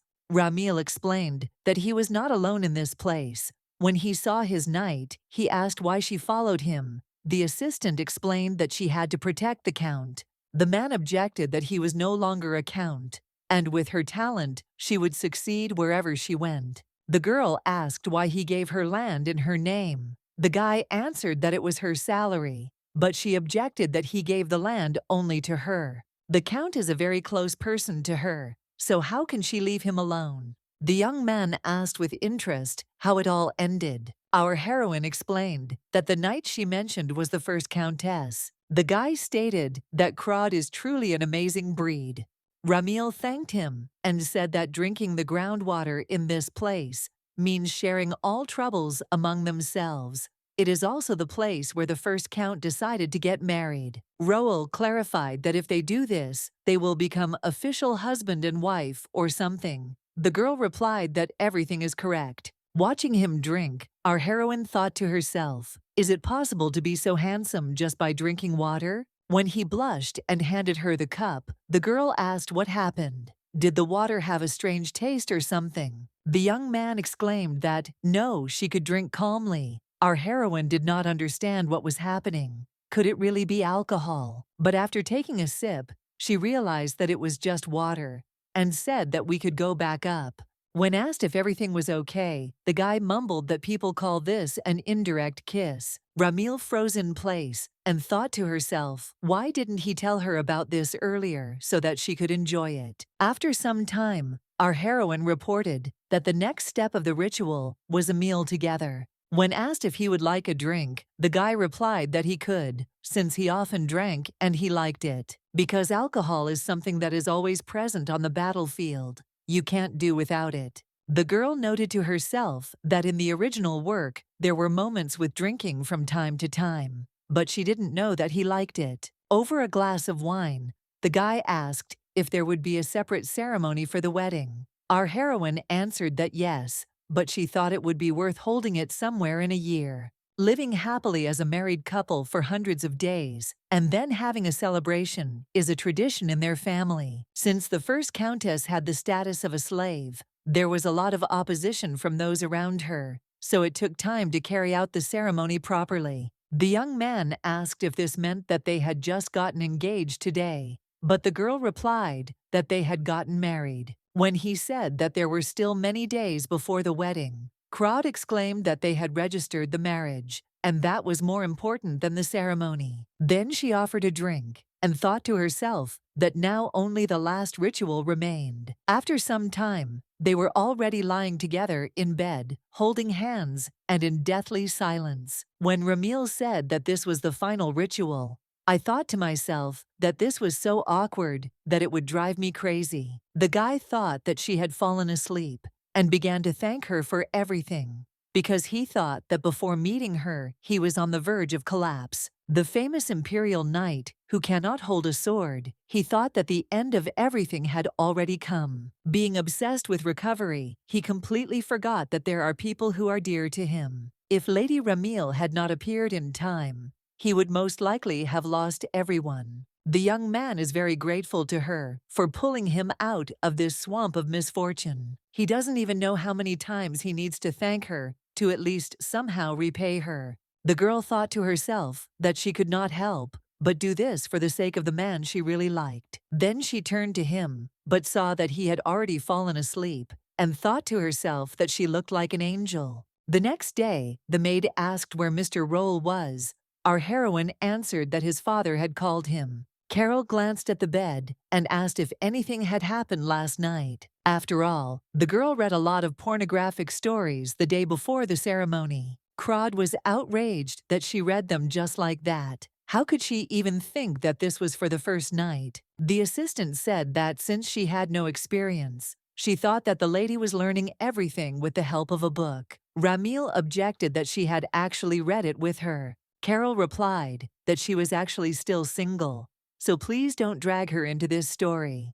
Ramil said that they were just sleeping, holding hands. What else were you supposed to do? The maid replied that she was asking a strange question, with an innocent expression on her face, after which she reported that her mother had called her. The girl thought to herself that for some reason she had a bad feeling. When asked why she called her, the woman replied that it was nothing special. Our heroine asked what kind of letters these were. Her mother explained that they contained news of their marriage vows. When asked to whom she was sending them, Liera replied that to her vassals, of course. How, in her opinion, should the vassals react that she, who was not interested in either suitors or dates, suddenly got married? Our heroine replied that they should send mountains of gifts in honor of the wedding. The woman muttered, even though she is her daughter, but why is she like that? First of all, everyone will be interested in what kind of person her husband, Mr. Roll from the capital, is, and they may not like it.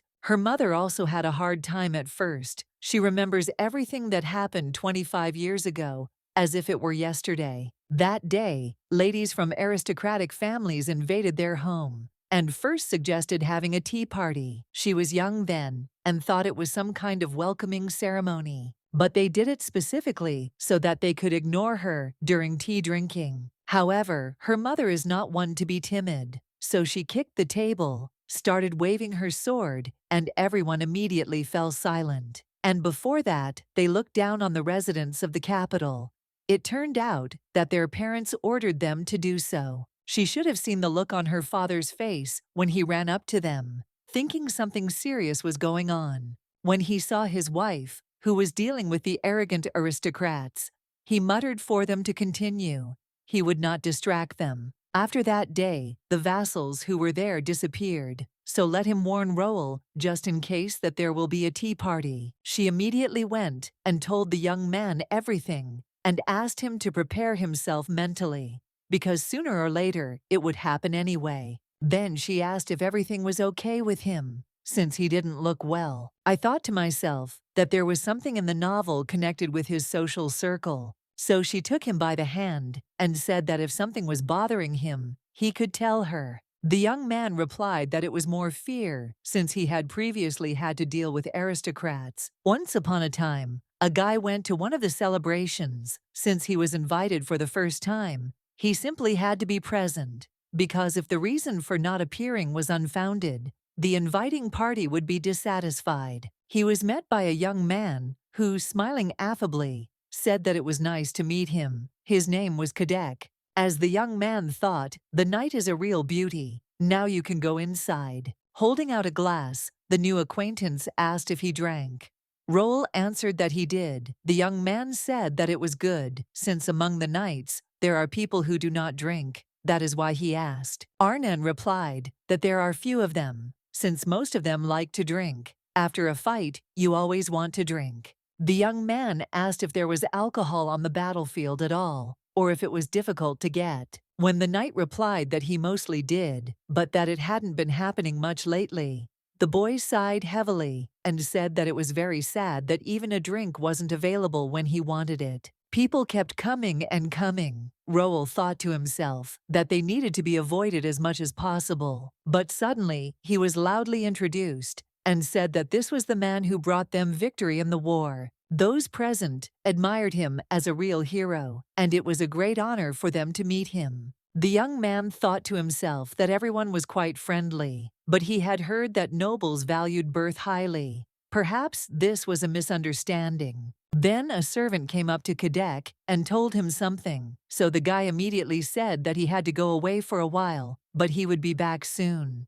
As soon as he left, everyone immediately lost interest in the night, and Arnon decided to go to the terrace to get some fresh air. While he stood on the balcony, he thought about how cool it was outside and why everyone else was drinking so much. Suddenly, Roel heard someone on the floor above, asking why he invited the knight centurion at all. Was it some kind of exhibition? One of the boys replied that it was probably just for show, because the count usually liked such things. Another said that shaking the hand of this commoner almost gave him goosebumps. The girl objected that his face was quite cute, but the young man said that what was the point of beauty if there was no basic thing? Perhaps he was a slave, not a commoner, or perhaps even an illegitimate child. Just a minute ago they were laughing and talking together, but these people turned out to be so hypocritical. Therefore, he decided that it was better to leave, and asked where the count was. The servant answered that he was probably on the left side of the corridor. The knight thought to himself that he would tell him that he was not feeling well, so he would ask him to understand, and he declined. Near the door, he heard Dek shouting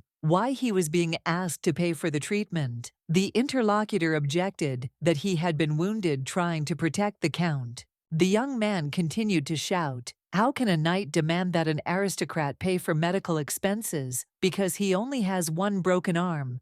Let him tell him that if he sees him again, he will not leave it like that." Arnon didn't understand if this was the same person as before, how he could treat the one who protected him like that. All nobles are absolutely the same. so there is no place for a young man among them. Our heroine thought to herself that this incident was described in the novel, which is why he was so nervous when he first came to Krod. Then the girl asked, what about her? Was she really the same in his eyes as they were? Arnon replied that he trusted her because she appeared next to him in difficult times and helped him. Ramil muttered that it turns out that the gentleman trusts everyone who helps him. The guy objected that that was not what she meant. It was just that usually, instead of helping someone who was having difficulties, people turned away. The girl thought to herself how many bad people he had met in his life, and replied that he should trust the people she trusts. She sees right through people, so she doesn't let unpleasant people near her. But she thought to herself that some of them are annoying, but most are good. The young man exclaimed that he would do everything possible not to ruin the reputation of her family. Then the knight suddenly pulled his hand back and asked forgiveness for having grabbed it without thinking. The girl thought to herself in disappointment, how can they even increase the progress of the relationship if he doesn't even hold her hand? It seems I'll have to ask the maid for advice again, since she knows more about this. After which, she jumped up and said that she had one thing to do with Carol, so she needed to go to her. The gay decided that she ran away so quickly, precisely because he suddenly grabbed her hand. Who would like that? But why did he feel regret when he had to remove his hand? He wanted to continue holding it further. Then the young man came to his senses and began to drive these thoughts away from himself, since there is nothing good in thinking about such things. We need to think about tea drinking. At such an event, the main focus is on conversation, and he has absolutely no conversational skills. Will he be able to cope? What if he makes a mistake in front of the guests or embarrasses himself in some way, for example by knocking over a cup? Then he remembered the words he had said to the girl and decided that instead of worrying, it would be better to give it his all. In order to win a battle, you need to know information about the enemy. So you need to find someone who knows about the young ladies among the nobles.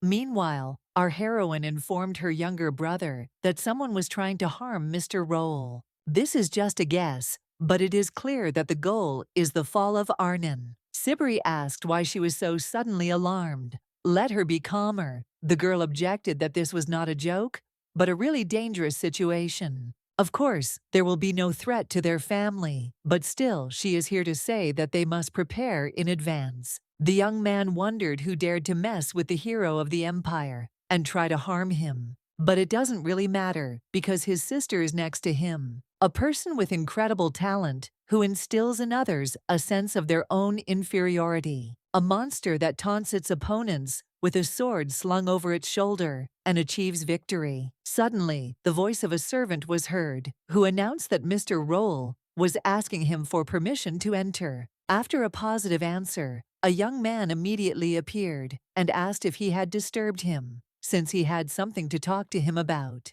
Sibri replied that he had not. After some time, Arnon listened to the stories about all the aristocrats and added to the diary about the last one, Viscount Ryan, who is very interested in history. After which, he thanked the young man from the bottom of his heart, since this was very useful information for him. The guy replied that it is natural for family members to help each other. Roel was touched that his wife's younger brother recognized him as a member of his family. The young man added that, to be honest, he did not need to prepare that much, since it was just a public meeting. The knight said that he could not humiliate the dignity of the Krod family with his mistake. Sibri muttered that his mother had long ago destroyed all doubts. Arnon then thanked him for always taking good care of Ermia. The interlocutor replied that taking care of a baby is a natural skill for the second older brother. Mr. Roll is her first elder brother, so it is natural for the little one to be lower on the list. Therefore, he is the second elder brother. In any case, there is no need to be grateful for this, since he always wanted to have a sister. The guy asked in surprise, but what about Ramil, since she is his sister? The young man became very serious and replied that they were not brother and sister, but complete strangers to each other. Then he realized that he meant that he would like to have a younger one. He wants to feel like a brother. The knight asked what the little girl was doing now, since he had not seen her since he came here. The young man replied that he thought she had just gone to take a nap. Don't little children sleep a lot? Meanwhile, the little girl was rushing around the room and thinking about what she should do. She didn't know who to go with today because it would soon be time for dinner. Suddenly, a maid came into the bedroom and noted that it seemed the baby had been waiting for her. Has she decided with whom she will dine today? It seems like yesterday she did it with Sibiri. Maybe today she will dine with the Count and Madame. After all, Ermia has not yet dined with them, and they are waiting for her most of all. When there was no answer, the woman asked if she was comfortable with them. The girl exclaimed that of course she was. The girl just thinks that she will irritate them, so it is better to eat alone today. Suddenly, her older brothers appeared and announced that they had come to eat together. The maid objected that they had eaten together yesterday, but the guy replied, "So what?" The woman replied that then today he could eat with Mr. Roll and with the little lady tomorrow. The young man hissed, "In what sense?"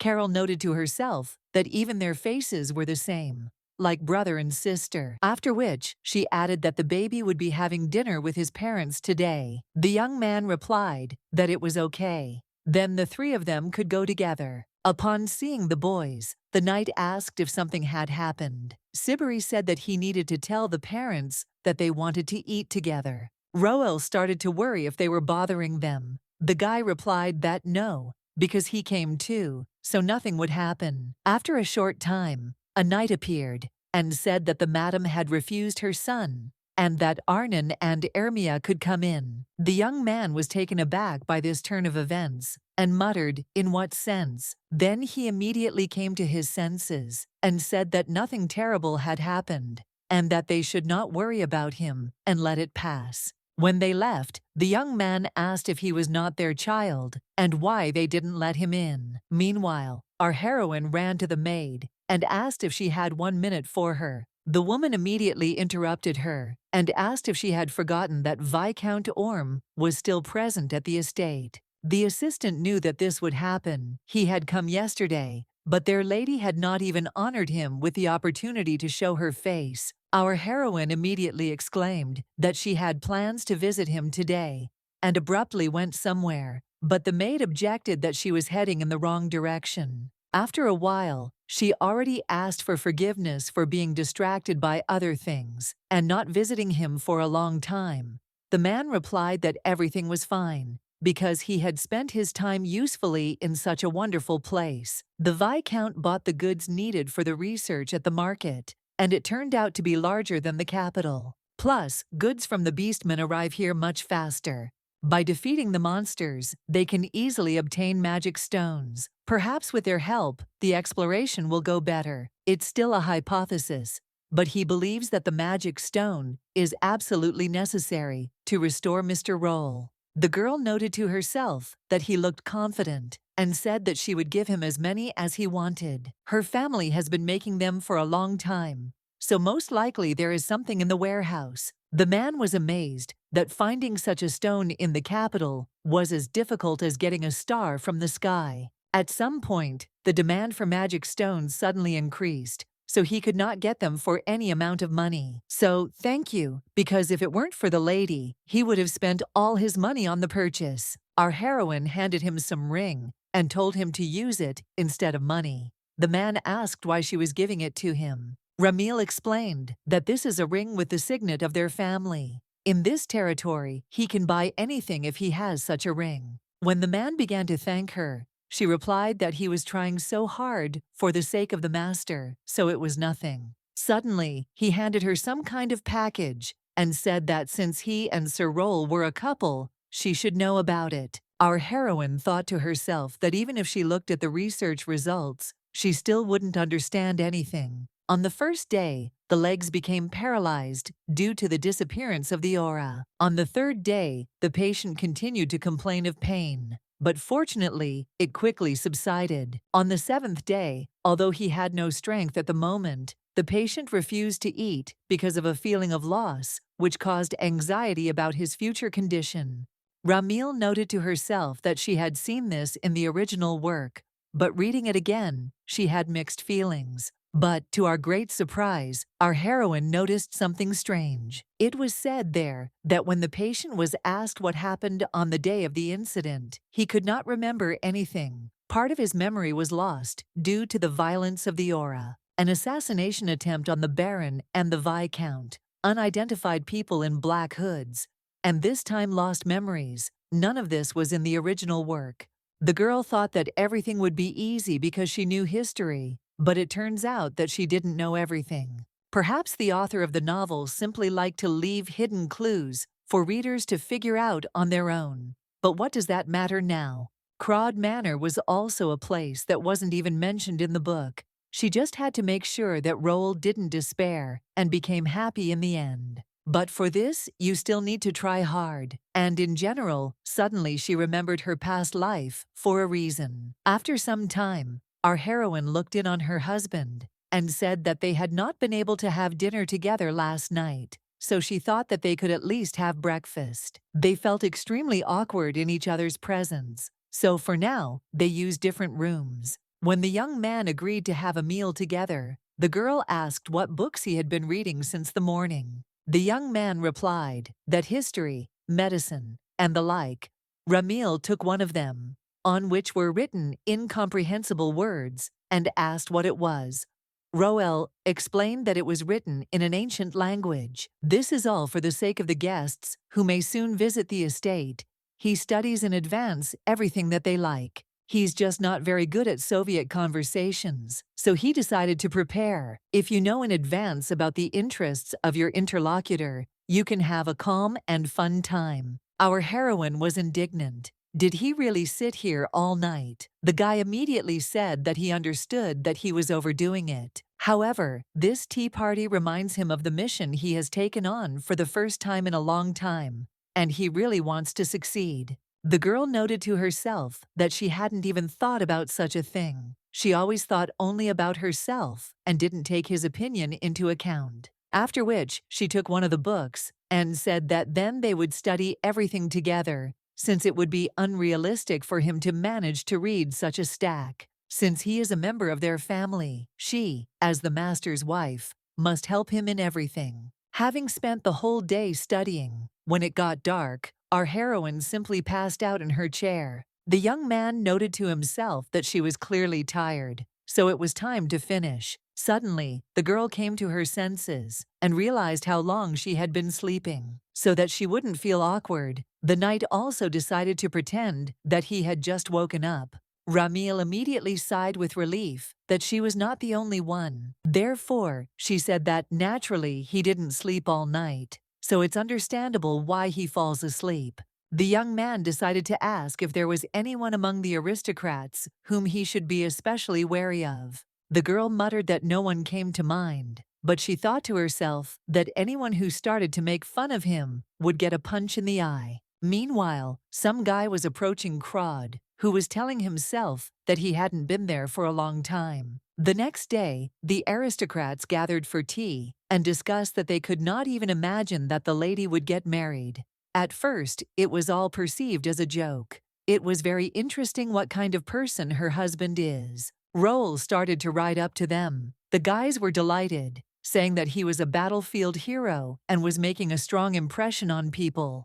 He is simply dazzling with his beauty. Are there such beautiful people? Then two of them stood up, greeted him, and said that their names were Baman and Tian. The knight also introduced himself, said that he was Ramil's husband, and that he was pleased to meet them. Then he pointed to the boxes and said that these were small gifts for them, as he wanted to please them. When Bayman opened his box, he was delighted that this was the book he had been looking for more than 3 years. Arnon said that he heard that he was interested in medicine, so he prepared this publication on medicine from the Eastern Kingdom. The guy asked in surprise how he managed to get it. The young man replied that he already had it. He just thought that he would need it more. The young man exclaimed that he was sincerely touched that he had been given such a precious thing. Everything seemed to be going well, except for one young man who said nothing, his face standing out from the moment the knight entered the tea party. His name is Carlos Marinam. The guy is very keen on fencing. When Roel said that he knew what he was into, the guy mumbled something unintelligible and continued to sit silently. The young man asked if perhaps he had done or said something wrong, but Carlos objected that everything was fine. He just felt a little unwell, so he would go out for a walk for a couple of minutes. Arnon thought to himself that he must have been feeling really bad since he didn't say anything at all. Maybe he should ask to bring him some medicine. Bauman said that there was no need to worry so much. He was probably just sick from the journey. But Tien objected that it was hardly connected with seasickness. It must be about Lady Ramil. The friend was immediately indignant that he was saying such a thing, but the guy objected that her husband should know about it. Previously, Carlos often visited the girl when there were meetings at the estate, and a few years ago, he began to visit the county alone, each time bringing with him a huge number of gifts. Marinum presented gifts not only to Lady Ramil, but even to all the employees of the mansion. He clearly didn't do all this just for the sake of it, but wanted to attract the girl's attention. When Roel immediately became gloomy, the youth exclaimed that he simply thought it would be useful for him to know. It was not out of malice. The young man smiled wryly and replied that everything was fine. Thank you very much for telling him. When everyone had left, the knight thought to himself, what a strange feeling this was. He had not heard from the girl about Sir Carlos's courtship. He has a beautiful appearance, is a good swordsman, and moreover, is the heir to a count's family. And what can he offer her? The young man has absolutely nothing of this, but it's better not to jump to conclusions. There must be a reason why the girl didn't tell him about it. After all, what kind of relationship is there between them? If they had a special relationship, then most likely he did not have time to propose to her. Carlos, standing in the distance, holding some kind of box in his hands. Looking closely, the young man realized that it was nothing other than a wedding ring. After dinner, the guys discussed that Roel prepared very well and even took care of taste preferences. It is simply magnificent, both inside and out. Bauman said that, if you think about it, Carlos didn't even come to dinner. Tien exclaimed, exactly, because of him, he almost ruined the atmosphere. It was necessary to keep his mouth shut, although he had a gloomy expression on his face. Thank God that Roel was not offended. Suddenly, the voice of our heroine was heard, asking what he could have said to him that made him gloomy. Fearing being beaten, the young man shouted that they had told him about Marinum, that he had visited her. The girl exclaimed, was it really jealousy? But why all of a sudden? The boys said that the young man liked Lady Ramil, and Mr. Roel probably noticed it. Our heroine exclaimed, in what sense does Carlos like her? Did they really tell Arnon such nonsense? Tien objected that this was not nonsense. When they got together, he was always looking only for her. Besides, the young man was constantly bringing her a bunch of gifts. Wasn't that right? Does she still think that this is impossible? If she still doesn't believe him, then let him tell her what happened today. Although Roel had a wonderful tea party, paying attention to everyone, Carlos was in a daze all day. The guy is just sure that it is because Lady Ramil got married. He is not making anything up. Our heroine replied that everything was clear, so first she should ask him directly. After she left, the guys started discussing that they thought they would die right now, at least they would definitely be beaten. Crod became softer when she got married. When she looked into Marinum's room, looking at his expression, she asked if he had just been crying. The young man muttered that, no, it seemed to her. The girl thought to herself that she really did like it. Our heroine decided not to waste time and said that she needed to ask him a very serious question. Does he like her? The young man asked in shock why she decided to ask about this. Ramil panicked. What kind of reaction was this? Was it really true? Then she asked for forgiveness, theatrically grabbed her head, and said that there was no need to love her, because he was not her type. Besides, she was already married, so let him give up. The young man interrupted her and asked if he could ask why she was now talking such nonsense. Crod muttered that she really didn't like it. The guy was indignant, that he should have. She wasn't his type at all. The girl exhaled and said that she was very happy. But how dare Tian mislead her? When the young man asked what it was all about, our heroine began to tell him briefly. After that, the guy said that he would leave her for a second and warned that he would use a sword. Ramil said that there was no need to worry, since she would finish him off herself with her fists. Then our heroine said, "Okay, let's move on," and asked why he was crying, if she understood everything correctly. Carlos replied that it was his personal situation, so he didn't want to talk about it. But the girl grabbed him by the scruff of the neck, not letting him leave, and said that he had to do something first. First, we need to clear up the misunderstanding with Mr. Roll, since there was a misunderstanding between them because of Tian. Suddenly, a young man appeared, who said that it happened that he overheard a little. Marinam immediately began to tell him that there was nothing between them, and that there were no feelings on his part either, and the girl confirmed this. Arnon asked what kind of ring the gentleman had been holding in his hands on the terrace a little earlier. Didn't the young man want to give it to Lady Ramil?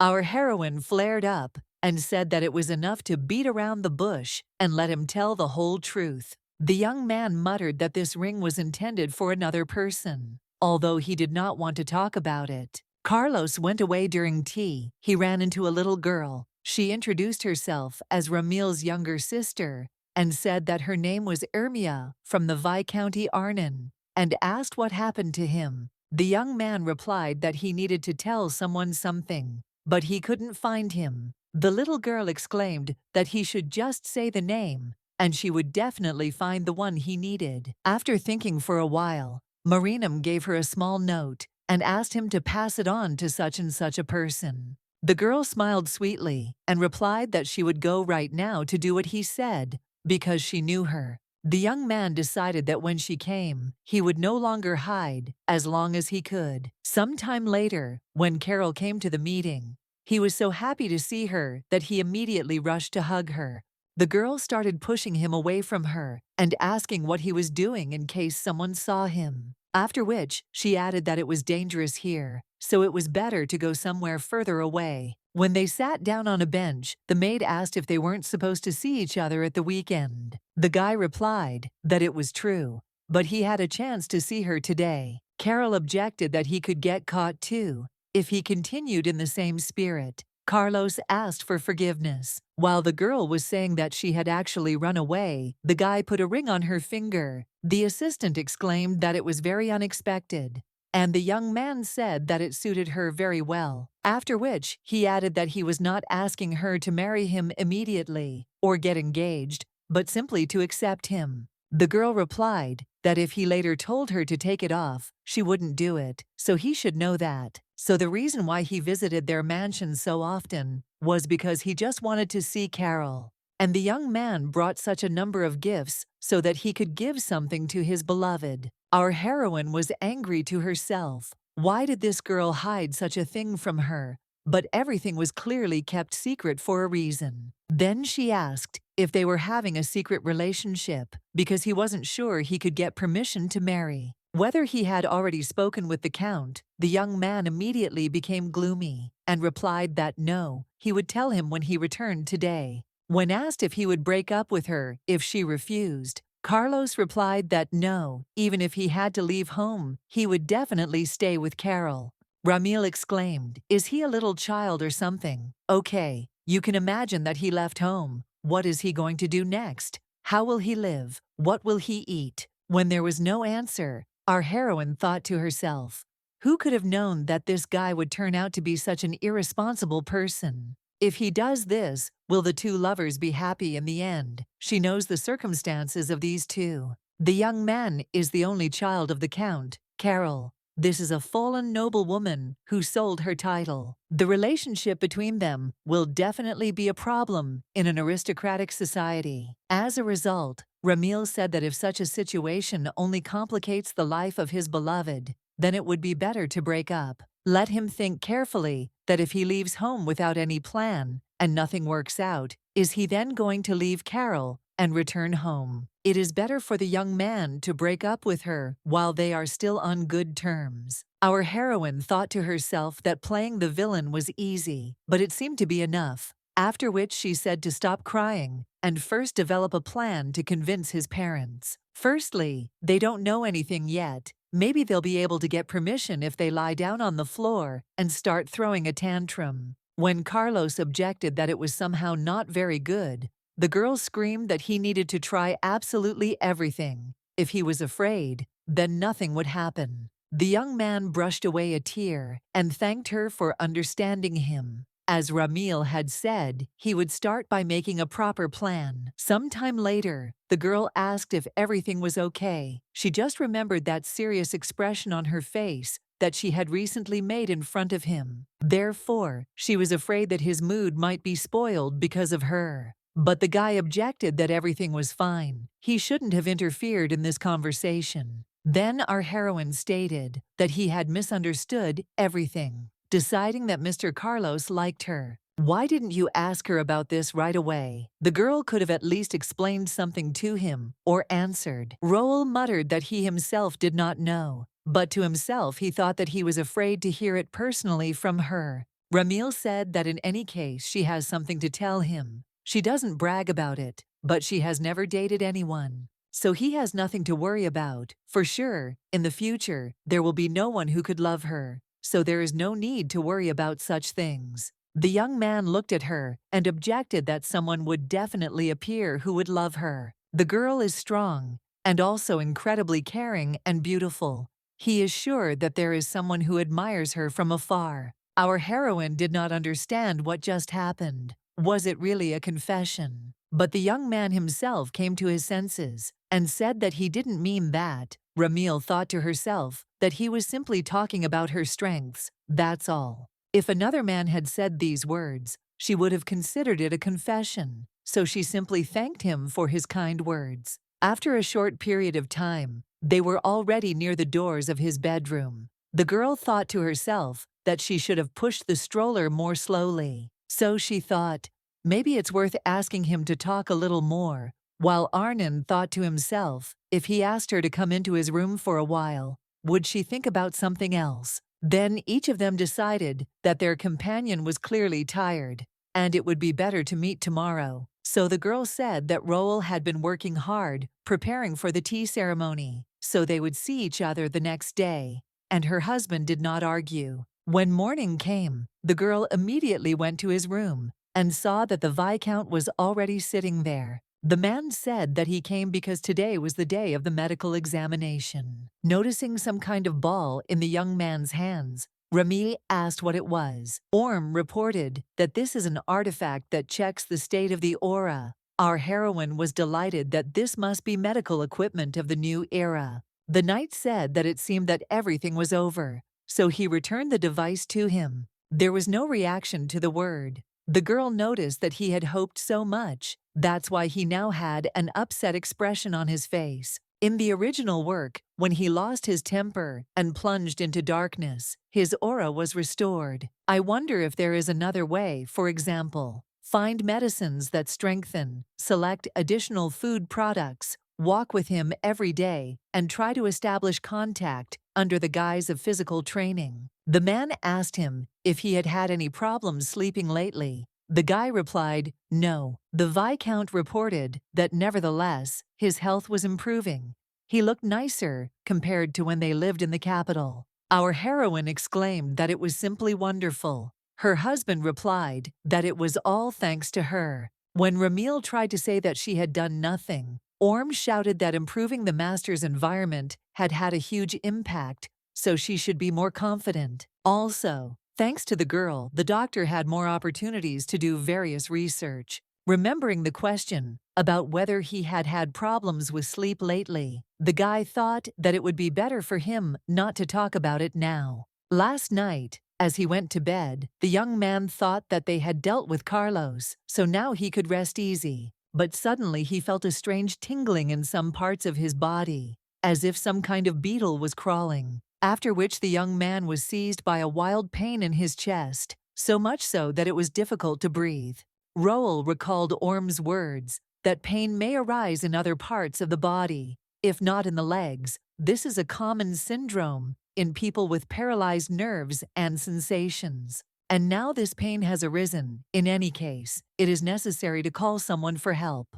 But if the gentleman does this, then everyone will start to worry because of him, and he doesn't want that. Therefore, the young man just needs to hold on a little longer, because it should get easier. This is probably just the body's reaction to the fatigue that has accumulated during the preparation for the tea ceremony. Watching them chatting sweetly among themselves, the young man was once again convinced that it was better to say nothing. Meanwhile, Sibiri took the little girl for a walk in the market square. The little girl said that it was very tasty, and that it was the first time she tried it. The guy replied that it was probably because this seasoning was made especially for their family. Then the young man saw that she had soiled her mouth, so he sat down and began to wipe it. The little one was indignant that she could do it herself.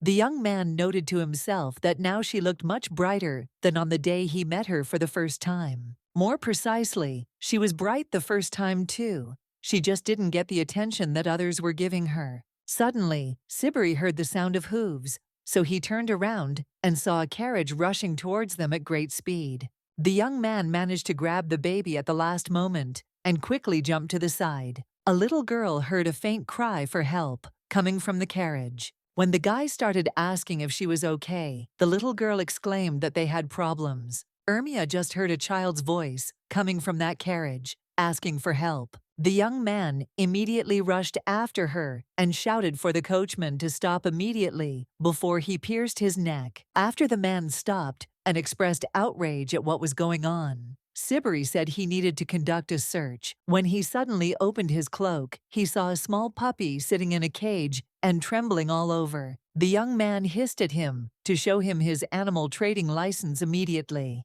When there was no answer, the guy asked if there really wasn't one. On their land, animal trade was only allowed to people who had obtained a license. Doesn't he know the laws that were created because of those who hunt prisoners and animals? Then he ordered his knights to seize him immediately and added that they would learn all the details in the castle. While they were tying him up, the man shouted that it was the first time he had done this and that they should forgive him for the first time. The girl pointed her finger at the puppy and exclaimed that this little one was asking her for help. Sibiri wondered to himself if this little wolf cub was really a prisoner. When they returned home, his parents asked him if he was crazy too. How could he bring a wolf into the castle? Was it really impossible to tell a puppy from a wolf cub? The young man muttered that the little girl had asked him about it very much. The baby replied that it was her fault. Ermia was too stubborn with him because she was very worried. Liera and Seal immediately changed their rhetoric and said that, if you think about it, just one wolf cub in the house wouldn't hurt them. Rescuing lost wolves is also the job of lords. While our heroine was gloating that her little brother was being discredited, Sibiri said that he brought him into the house because he thought he looked like a prisoner. The little girl heard him asking for help. The girl replied that no ordinary animal would talk to them, so the probability that he was a prisoner was very high. Then she looked at the animal and said that they also wanted to chat, whether he could turn into a human. When the wolf cub looked at the girl, she said that he had told her to bring him clothes first. After he finally turned into a boy, everyone present noted that the baby was the same age as Ermia. The young man said that he thought he would have ears or a tail. Our heroine immediately had an image of her husband in her head, who had ears on his head and a collar on his neck. Then she realized that she needed to calm down and not imagine such things, otherwise her nose would start bleeding. After which she said that he probably just felt uncomfortable, which is why he was deliberately hiding them. Then she turned to the baby and said that everyone here is very kind, so he can behave as he pleases. The boy immediately began to feel more or less calm, so he relaxed and showed his true appearance. The whole family was stunned by how cute he was, and they started asking what his name was and how old he was. For some reason, the little one didn't talk to them directly, but conveyed everything through the little girl. When Ermia said his name was Ruin, the guys said it was a very cute name. It seems like he fell into the hands of bad people, doesn't it? The boy immediately began to whisper in his ear what had been happening to him lately. The girl was completely horrified by what she heard and asked if this was really true. Then the girl said that he and his family were going to the cloud territory, but then they were attacked by monsters and they were separated. When the baby was left completely alone, he was immediately kidnapped. What should he do now? What if he doesn't find his family? Let him not worry. Now Ruin is not alone. Our heroine said that first it is necessary to find the beastmen and hand the baby over to the family, but how to find them? The mother turned to the girl and said that it seemed that the child did not trust them, so she wanted to ask her to take care of him, but only with her older brother's permission. Ermia immediately looked at Roel with a pleading look. Please, she really wants to help him find his family, just like her brother saved her in his time. The young man stroked her head and said that, okay, that's exactly what they would do. After some time, our heroine found her husband in the library and noted that she thought he would be there. When the girl opened her eyes and looked at him, she was simply dumbfounded and remained standing with her mouth open. The young man was wearing glasses and asked why she was looking for him. Ramil began to mumble incoherently that he put on glasses. Glasses, for what? The guy explained that he wanted to study the beastmen, but it was hard to read because of the small print, so he had to put them on. When he started to take off his glasses, his wife screamed at him to stop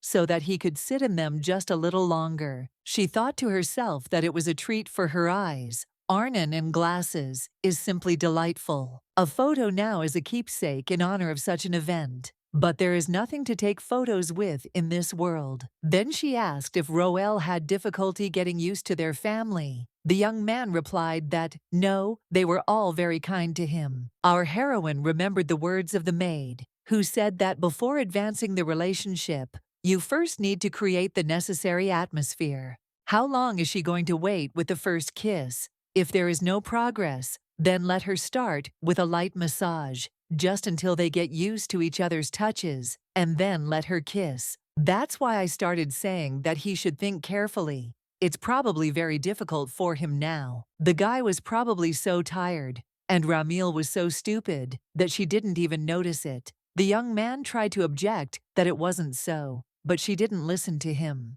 And she continued to say that there was no need to worry. And no need to lie either, since she understood everything, so she would help him relax. Then our heroine began to stretch her hands towards him and say that now he would enjoy her massage.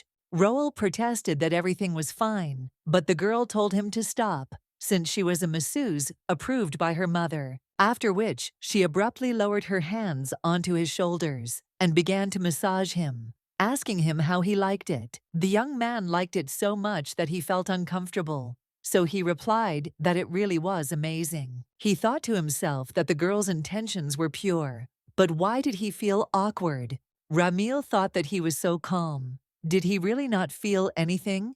Because she was doing everything as the maid advised. Suddenly, the guy turned to her and asked her to stop. It would be better to stop there. And in general, he forgot that he needed to visit his sister, after which the young man began to quickly drive away in a carriage.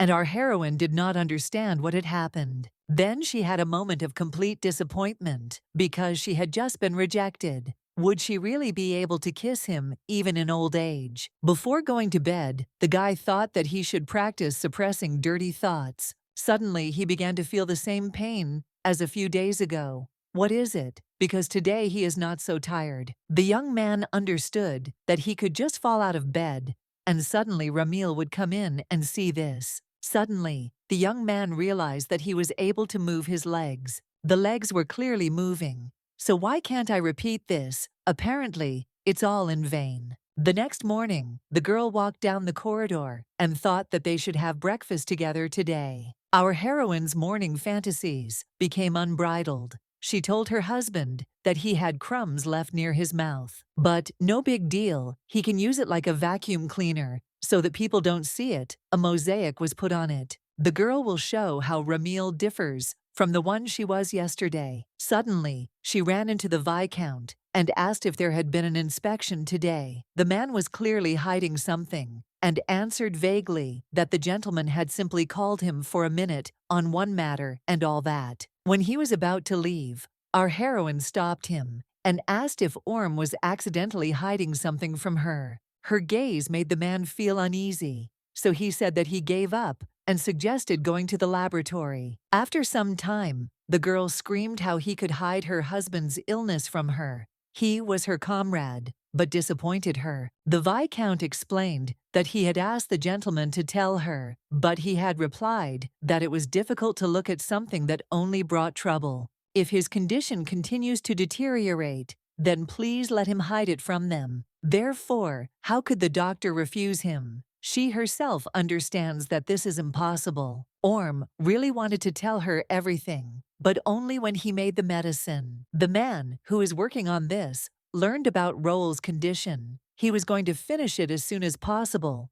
and tell Crod everything. Our heroine noted to herself that the cauldron smelled so bad that it was simply fatal. When asked what effect it had, the Viscount replied that it would help restore the aura. Then she asked if such a medicine really existed. The man replied that yes, it is often used on the battlefield. This is the distinctive effect of the potion on the aura of the Northern Knights. However, this potion used by the Northerners has a side effect. The girl flared up.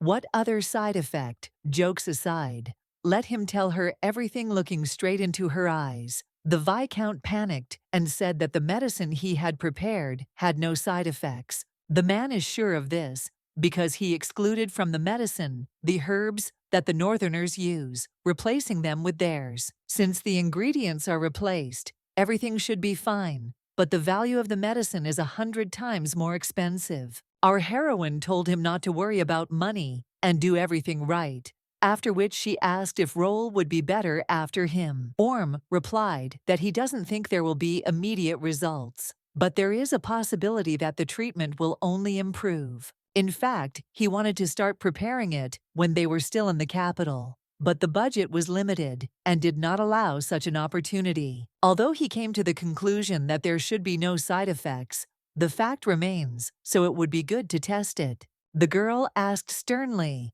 meaning to test. The man immediately shouted that he knew he was being impudent. He tried it himself several times, and there were no side effects, but he has no aura, only fatigue, as if by magic. Ramil realized that he needed the owner of the aura. The Viscount replied that yes, they would probably know the result in a month. Our heroine immediately replied that she was in business, so let him give her the medicine. If a man drank it and everything was fine, then everything should be fine with her too. Orm immediately shouted that it was time to begin the experiment. He wanted to see the result of his labors as soon as possible. Crod noted to herself that it looked disgusting and was impossible to drink, which made her confidence sink, but she wasn't. When she muttered that it tasted like vomit, the man exclaimed that if the medicine was bitter, it was good quality. While the girl was whining that she was dying, Orm said that most likely after this, there would be no changes. Well, if something goes wrong, let her tell him. Ramil whispered that she needed candy to kill this bitterness. When he added that he was expecting her tomorrow for the second stage of testing, the girl asked that perhaps he should involve someone else in this experience. Meanwhile, Seal asked why she was looking at the sky. If something had happened, Liera replied that it had just been clear, but suddenly lightning had struck. A week later, our heroine was pushing a trolley with a potion and snacks, and the maid said that there was more snack than medicine. The girl replied that her husband needed a lot of the mixture, so she took care of it. Carol asked if she had left any candy for others. Ramil replied that the young man was her family. That was more important to him now. The assistant exclaimed that her words sent shivers down her spine. Crod added that her father and mother probably took care of this in advance, because her father also loves desserts. In any case, the young man still comes first for her. Entering his bedroom, the girl said that it was time to take his medicine. This is something new that the Viscount has prepared. He learned about it thanks to the Northerners. It strengthens the aura and must be drunk once a day, so she believes in it. The young man looked at the potion and said that he would definitely drink it. but a little later. But our heroine objected that she had to be convinced of this,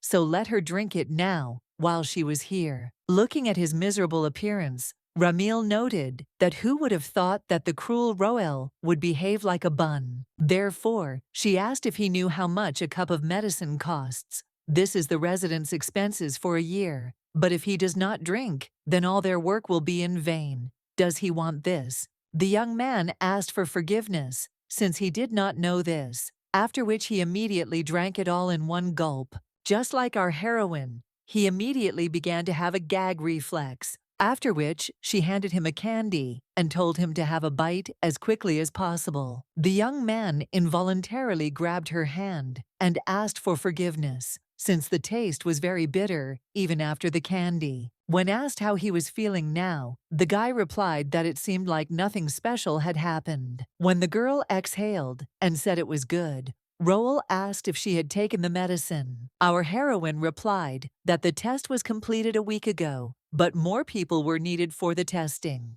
Therefore, their entire family was involved in the experiment on this medicine. Arnon muttered that they tried so hard, and he didn't even know about it. Ramil asked for forgiveness for hiding it from him. She thought that if he found out about it, he would be against it. When the guy tried to answer something, she interrupted him and said that the experiment was for his own good, which is why she didn't tell him. He suddenly said that he was upset because the girl did not take care of herself and did everything for him. But the young man is very grateful to her and her family, so he will try his best to recover. Our heroine thought to herself that if it were Roel from the past, he would continue to bend his line about what burdens everyone. Maybe they became a little closer. Meanwhile, Ermia and Sibiri watched the boy who stood near the window and prayed. The little girl sighed heavily and said that, although he had promised to go to bed early, she still looked out the window. The guy explained that the little girl was simply very worried about her family. The girl came up to him and said that his family would be fine. She knew that the beastmen were very strong. The kid asked then why they still haven't found him.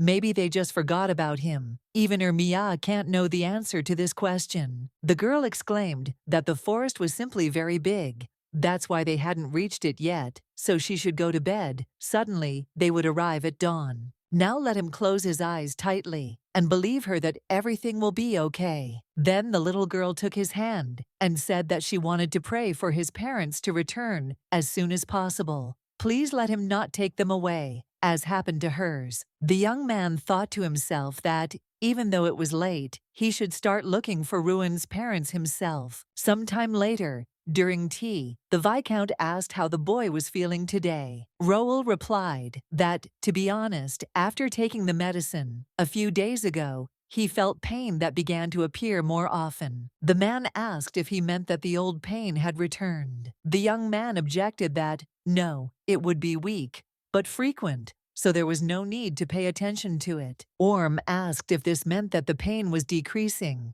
Arnon replied that it was, and very much so. The Viscount did not understand whether to pay attention to these frequent pains, or to say that the situation had become even worse, not taking into account that the pains had weakened, but had become more frequent. After which, he stated that they had two options. First of all, it was necessary to reduce the amount of pain, and to do this, they would reduce the dose of the medicine. The young man muttered that it turned out that taking the mixture was still necessary. Orm replied that it was just his guess, but he thought he should reduce the portion. The knight replied that he would continue to accept it, as he did not think he was ready to give up right now. It may sound stupid, but he believes that more frequent pain will have its effect. When asked what prompted him to think this way, the guy replied that nothing special, just his intuition. Once, he almost lost when he followed the plan, but following his intuition, he won the fight. The man noted to himself that since this was the intuition of a war hero, it was better for him to remain silent and do as he wanted. Then he decided to ask how his relationship with Lady Ramil was going. Looking at his stunned expression, the doctor added that he didn't know all the details. It was just his interest. It seemed that they had become very close, but there were moments that were upsetting. Orm says all this just in case, since there is no guarantee that the favor of other people can last forever. What does favor, giving, or receiving something forever mean to him? Meanwhile, the maid was thinking about the need to write a reply letter to Carlos, but she was very tired. While the lady is busy with 18-plus books, you can try to get some sleep. But, in front of her door, she saw a young man and noted to herself that she was going to take advantage of the moment and take a little nap. And then she asked if he had arrived to the lady, whether she needed to be informed of his arrival.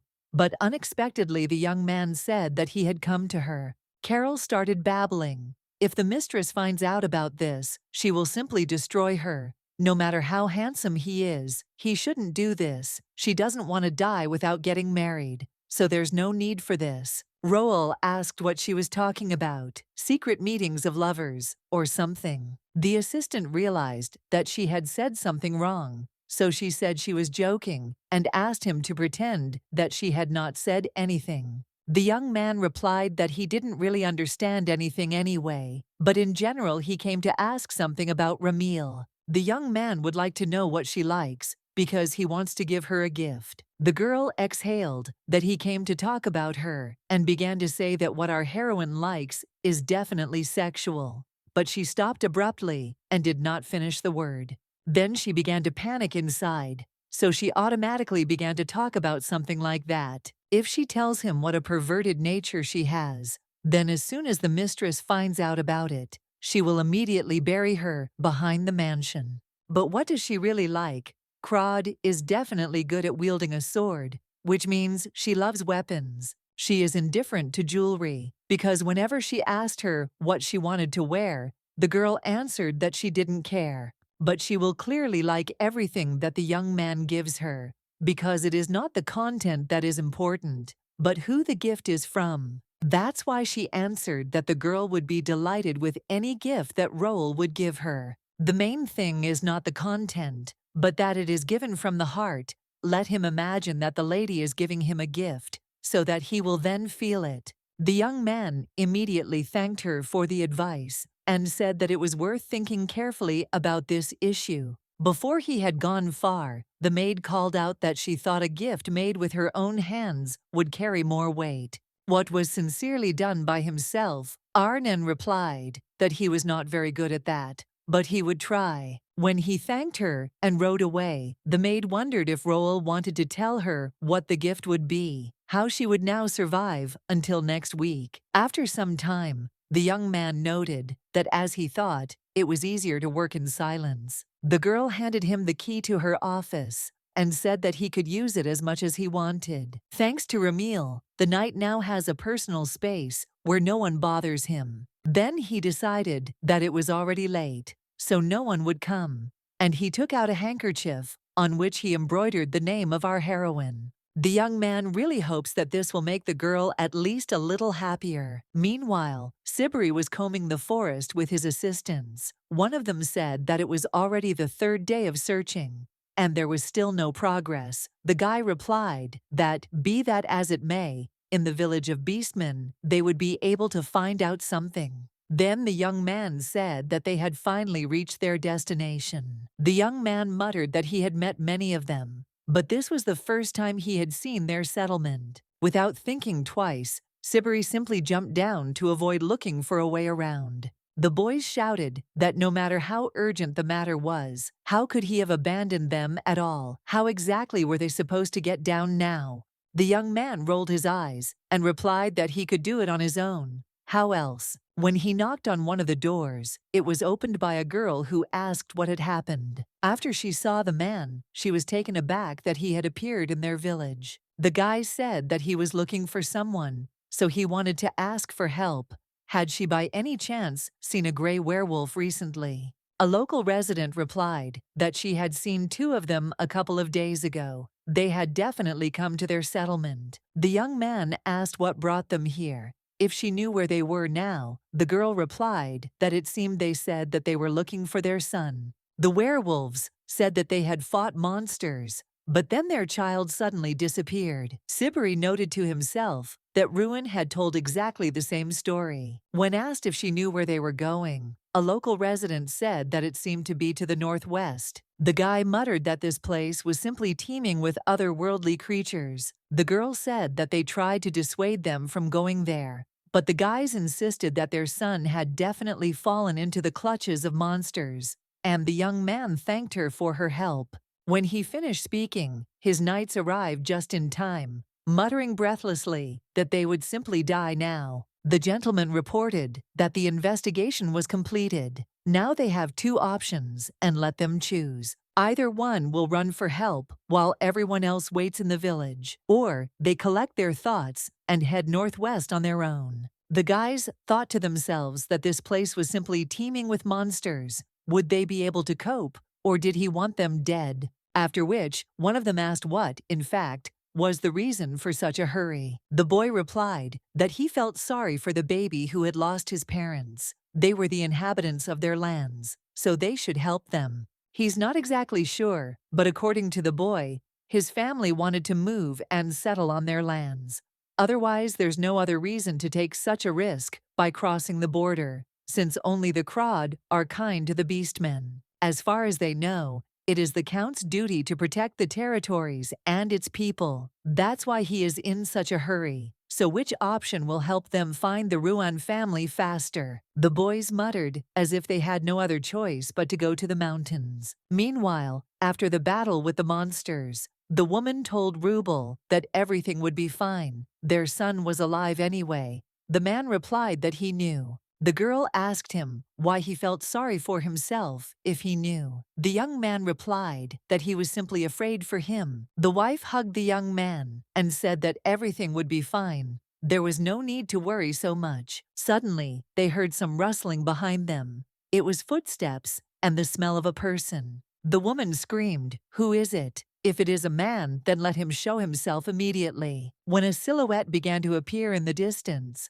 and the boys saw that he had a sword, they realized that it was a knight. The girl immediately took a defensive position and began to growl loudly. But it turned out to be Sibiri, who asked if they were by any chance Ruin's parents. The woman looked at him in bewilderment and asked, does he really know their child? The young man said that his name was Sibiri Crade. The boy has recently been under county protection. The boys were shocked that their child was in his estate and asked what he was doing there. When the boy replied that they had accidentally stumbled upon him and taken him in, Rubel burst into tears and began to thank him for his help, as they were very worried about their child. The young man asked if they were the only werewolves here. The girl replied that no, let him wait a little, and she would call her relatives. The baby's father explained that they were scattered around the area, but thanks to him, he shortened the search time. After some time,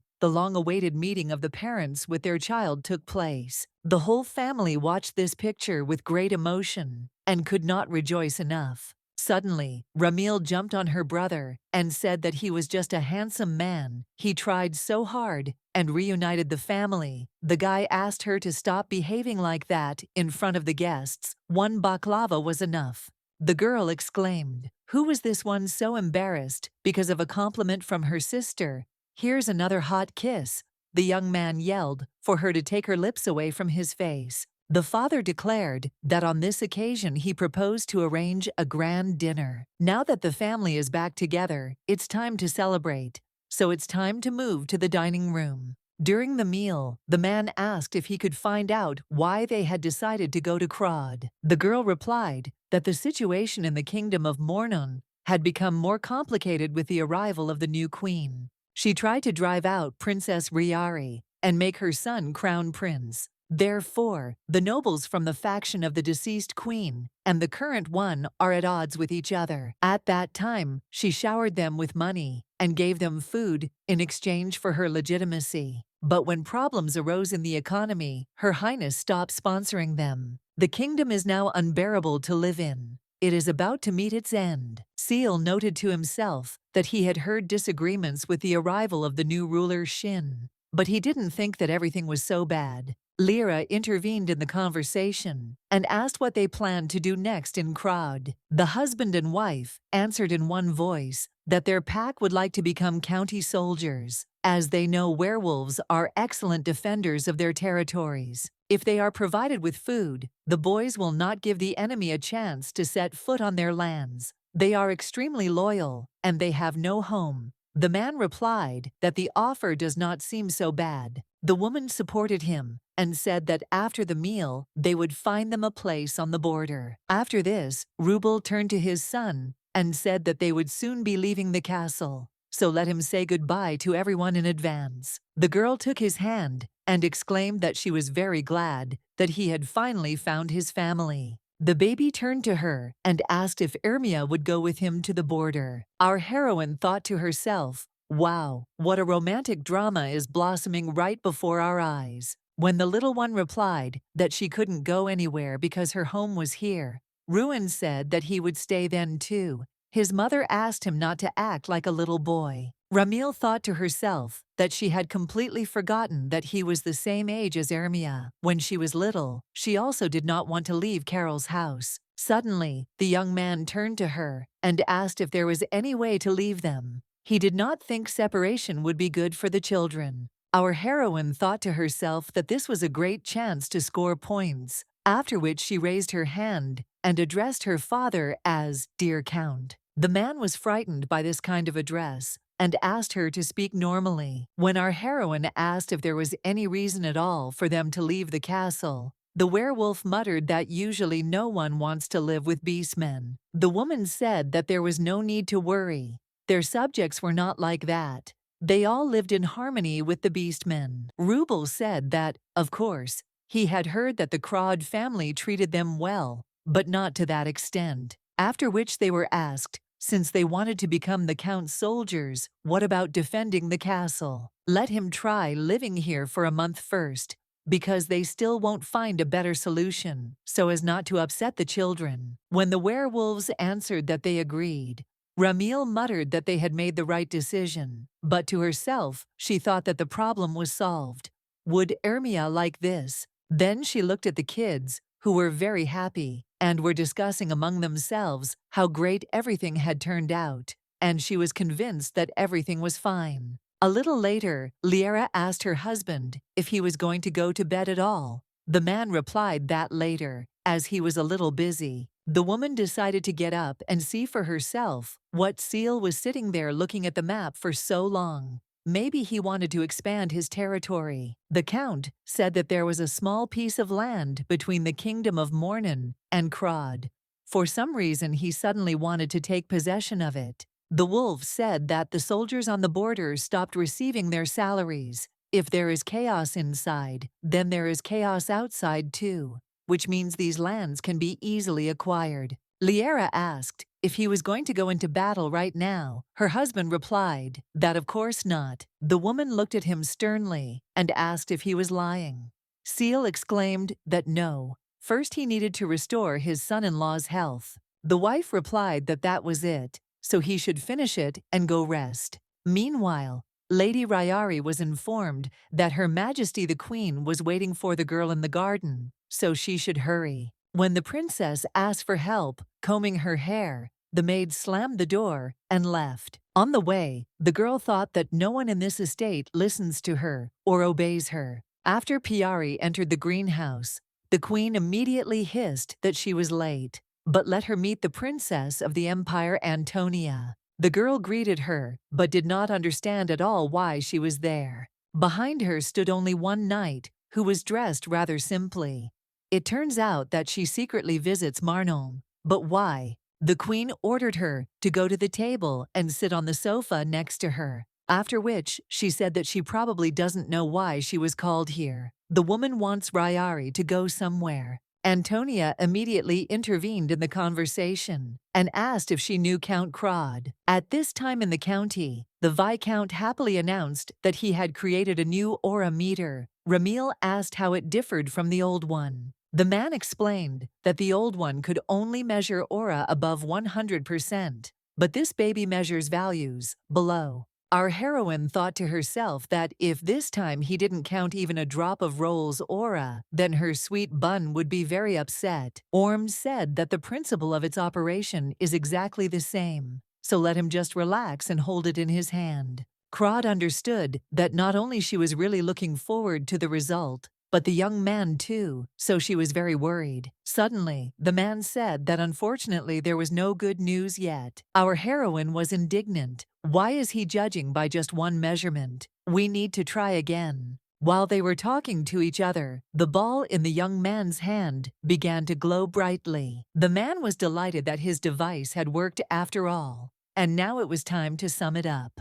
Mr. Roel does have an aura, which means that rehabilitation is possible, and his recovery, in fact, is also possible. But this does not mean that he can get up and walk right now. Unfortunately, first it is necessary to go through several stages of treatment. It is best to combine rehabilitation with exercises, so he will quickly feel that the body is returning to normal. Pain may appear. The young man noted to himself that what he had experienced several times already meant that his body was getting better. The Viscount reported that at the moment they had 3 possible scenarios. The first is a complete restoration of the aura and the ability to move on their feet, the most ideal option for them. The second is the restoration of the aura by only 50%. In this case, he will still be able to walk, but he will need something like a cane. The third is the minimum aura recovery rate. Arnon will be able to move his legs,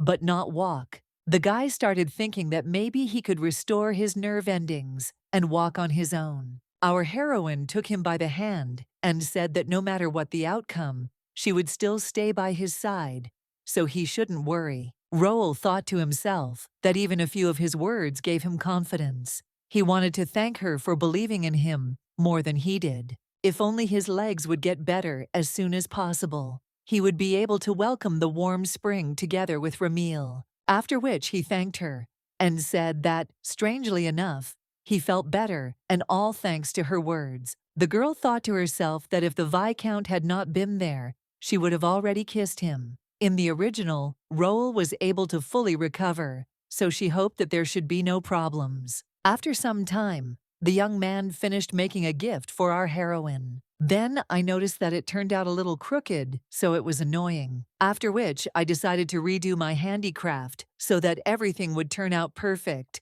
But a little later, suddenly, his legs began to hurt again. But thanks to the girl's words, it was a little easier for him, and he decided to hold on for her sake. Then he remembered about the painkiller, but it was standing on the table at some distance from him. At the same time, the maid tried to persuade Ramil to give her the book, but the girl objected that the most interesting part had only just begun. Carol said that her patience was not infinite. Did she really want her to tell Roel that Ramil was reading indecent books about young ladies? The girl exclaimed that if it would help them, then let her tell right now. Suddenly, our heroine began to feel very anxious and realized that something had happened to her sweet bun. When she declared that she would go to him at once, the assistant muttered that the erotic books had robbed her of the last grain of fear. As she quickly ran away, the maid thought to herself that she would finally be able to read that very moment. After Ramil knocked on the door and called him, there was no reaction. She could not understand what was going on. Maybe he was already asleep. But as soon as she heard him scream, she immediately opened the door and asked what was wrong with him. If his legs hurt, Roel exclaimed that everything was fine. He just needed a painkiller. He shouldn't worry and go to sleep. Our heroine replied that she knew that he had been suffering from pain ever since that day of tea drinking. Arnon is obviously deliberately hiding this from her and Viscount Orm, isn't he? Ramil understands his feelings and that he doesn't want her to worry, but as she said earlier, they are a couple, so there should be no secrets between them. If he hides something from her again, Crod will be very angry. The young man replied that he understood everything and would no longer hide anything from her. Suddenly, the young man said that he wanted to give her something. Would she accept it from him? It was the first time the young man had done this, so it didn't turn out so-so. But he would like to give her this gift. Roel received something from her every now and then, but never gave anything in return. Since he cannot go outside freely, this is the only thing he can give her. Let him forgive her for not being such a good gift. The girl thought to herself that the fabric was so soft and the color was so beautiful. It even had her name embroidered on it. How could a surprise be bad? When the young man added that he had also done the embroidery himself, Ramil burst into tears, saying that it was the best surprise, and the guy tried to calm her down. When she wiped her snot with her sleeve, the young man told her to use a handkerchief. But how could she use it? Because it was made by her beloved, the most precious gift in the whole wide world. As soon as Ramil wakes up tomorrow, she will immediately start building a showroom for the gifts from Arnon. However, due to the cruel refusal of Lyra and Seal, her grandiose plan became just a dream. Time flew by very quickly, but fortunately Roel's rehabilitation was bearing fruit. The young man had already managed to cross the bridge in 32 seconds. The girl said that he walked much faster than last week. The guy objected that it was only by 6 seconds. Our heroine noted to herself that his hands were shaking, which meant he was overtired, and he looked tired. Then she began to wipe the sweat from his face and think about the drops sliding down his pale neck and such a strange, seductive atmosphere. Perhaps this is the perfect moment for the first kiss, sent by God. Unexpectedly, the young man himself took her hand and began to reach for her lips. But the moment was ruined, as the gate suddenly swung open, and the guy happily announced that they were back. When they saw the guys in a strange pose, they wondered what was going on. The girl hissed that she actually warned him that he needed to wait until they finished training. To correct the awkward situation, our heroine exclaimed that she was glad to see them and asked how they were doing. At the sight of Roel, Fidel burst into tears and muttered that he had never thought that his condition would improve so much. Ramil thought to herself, I wonder if she looked the same when she cried, or differently. After which she asked, where are Garen and Garen anyway? She ordered them to return. Have they really lost all fear? The young man reported that the two had gone north. They said that a war would soon begin there, and there was an opportunity to make a profit. The girl muttered that, of course, war was not scary to them. The guy replied that the guys said that there was nothing scarier than Lady Ramil. Sometime later, the man told the Viscount that he had not expected Sir Roel to recover so quickly. He is not an expert in medicine, but he knows that damaged nerves are very difficult to restore. Didn't Orms say, when he returned to the capital, that the treatment would not be easy at all? The doctor replied that this is indeed the case. The most important factor in recovery is the patient's will. At first, he still had enthusiasm and optimism, but gradually his hopes began to fade. When he came one day to measure his aura, Roel turned into an empty vessel, and from some point on, he stopped talking about the future altogether. The young man believed that he was a burden. He had a lot of debt, and marriage was only a dream. No woman would be happy with him. The man asked if he meant to say that it was all a matter of desire. The doctor replied that desire alone was not enough. In truth, there is one theory he is pondering. The young man just needs to laugh more. Orm believes that a person's aura is filled with positive emotions. Sometime later, the little girl was telling us that she had been studying imperial political dynamics with the Count this week, and our heroine thought to herself that she was definitely a genius for taking such difficult lessons.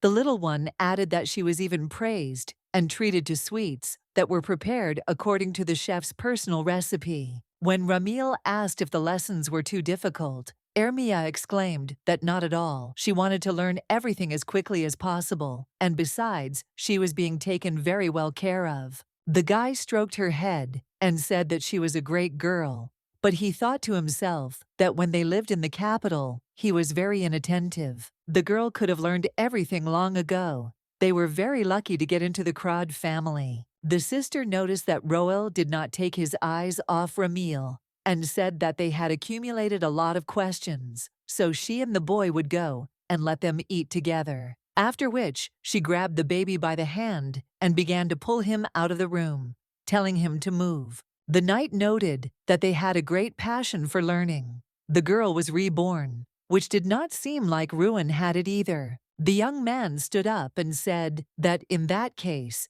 it was worth listening to Ermia and going to eat. On the way, our heroine said that everything seemed so strange. Arnon clarified what exactly. The girl replied that when they first met, he turned her down. Who would have thought that everything would turn out like this? The young man immediately said that he was very sorry. But Ramil objected that there was no need to apologize. If he had immediately agreed, she would have felt awkward. The main thing is that everything ended well because that's the most important thing. The young man replied that he sometimes wondered what would have happened if he had never accepted the offer. Crod thought to herself that if this had not happened, the family that Roll cared for, as well as himself, would have disappeared from the pages of this world. As in the original story, Arnon would have lost his mansion and would have been left on the streets. The boy wandered the streets in search of the Viscount, who suddenly disappeared. He finally found him,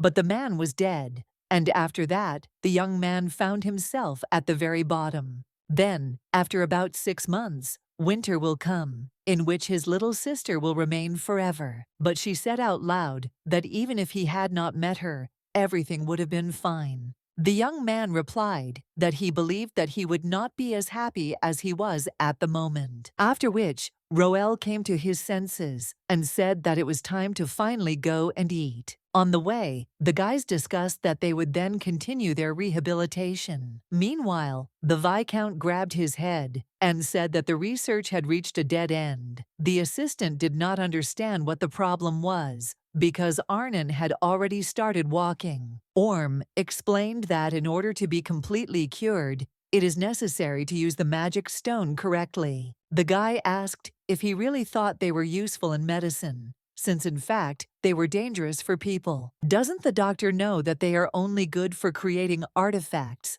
The Viscount reported that he had found records of the purification of magical stones. The man muttered that, if one thought logically, the purified ones should be safe for people. Only a first-class magician can obviously do this, but where can one be found? Orm replied that he had met such people, but they all insisted that they were not able to make such things. These notes were left behind by a famous physician from the Kingdom of Mornin. He can be trusted, which means it is possible, but he cleaned the stone with an unknown force. The problem is that he did not say which one, and the man himself has no idea how to cleanse the stone, which even magic could not master. When a talented person takes it in his hands, the stone will shine.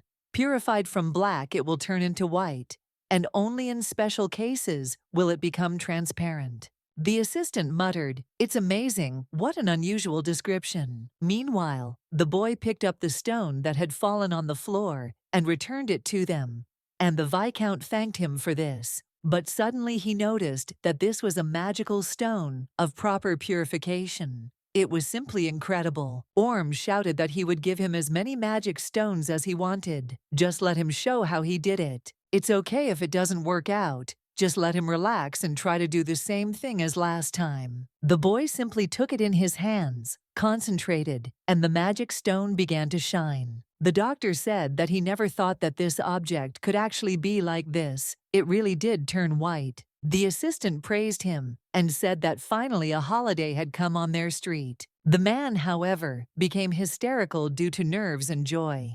So he simply laughed out loud. The young man looked into their office and said that it was already dinner time, and they were still busy with something there. But a strange picture appeared before his eyes. The children were huddled together in fear. The doctor was screaming like a madman, and the assistant was asking him to control himself. Suddenly, the man calmed down and ominously whispered that he could finally continue his research. The guy didn't understand what was happening, why he was smiling like that. Were all scientists so crazy? Or was the research too complicated? When the children saw him, they immediately rushed to hug him, sobbing. Roel asked what was going on here. The assistant was just about to start explaining, but didn't have time. Suddenly, the voice of the Viscount was heard, exclaiming that his patient had arrived, and he had been waiting for him. Thanks to the werewolf child, they now have a way to cure him. Namely, everything should work out with this magic stone, which is purified by the forces of Ruan. This child is their hope. The young man was so taken aback by what he heard that he did not even know what to say. A few days later, when everyone was gathered, our heroine thought to herself that she had not expected her mother to come, because she thought that after that examination, she would not show her nose here. Orm began to tell that he first met with the boy's parents. Purification is either a unique ability of beastmen or is not connected with it in any way. But it turned out that none of them knew about the power of purification. In fact, no one had ever done it. Ramil thought to herself that if every pack had the ability to cleanse magic stones, then the rumor would have spread long ago. There was not a word about purification anywhere, and there was not a single line in the original work either. Roel asked what to do next. The man said that he had called them here to tell them something. This medicine is made from the previous potion and a magic stone. It is able to restore the destroyed core of the heart.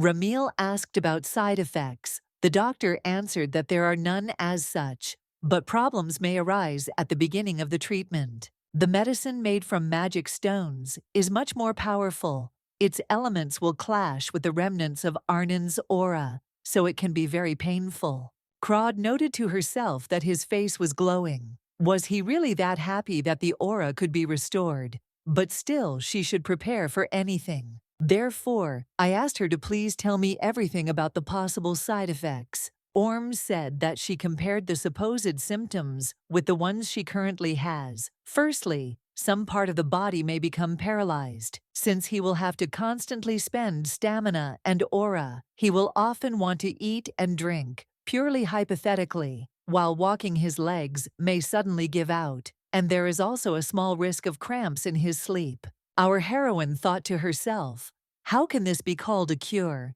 If everything continues like this, then he will not be able to walk for the rest of his life. The woman said that after taking the medicine, they would have to deal with its side effects. It seems that it would be better for her to look after her husband herself, so it is necessary to divide the room between the two. It dawned on Ramil that she was hinting at a life together. Could she really hold his hand all night? The long-awaited moment had finally arrived. But suddenly, the guy objected that maybe it was worth just stopping at regular visits. Liera said that if something happened to his body, help would not always come at that very second, whether he thought about it or not. The young man muttered that it seemed to him that all this would be useless. Our heroine looked at him and told him to be honest. He just didn't want to share a room with her, did he? The young man exclaimed that wasn't what he meant. He is simply very ashamed to show his weak sides to Ramil. The girl was touched by this,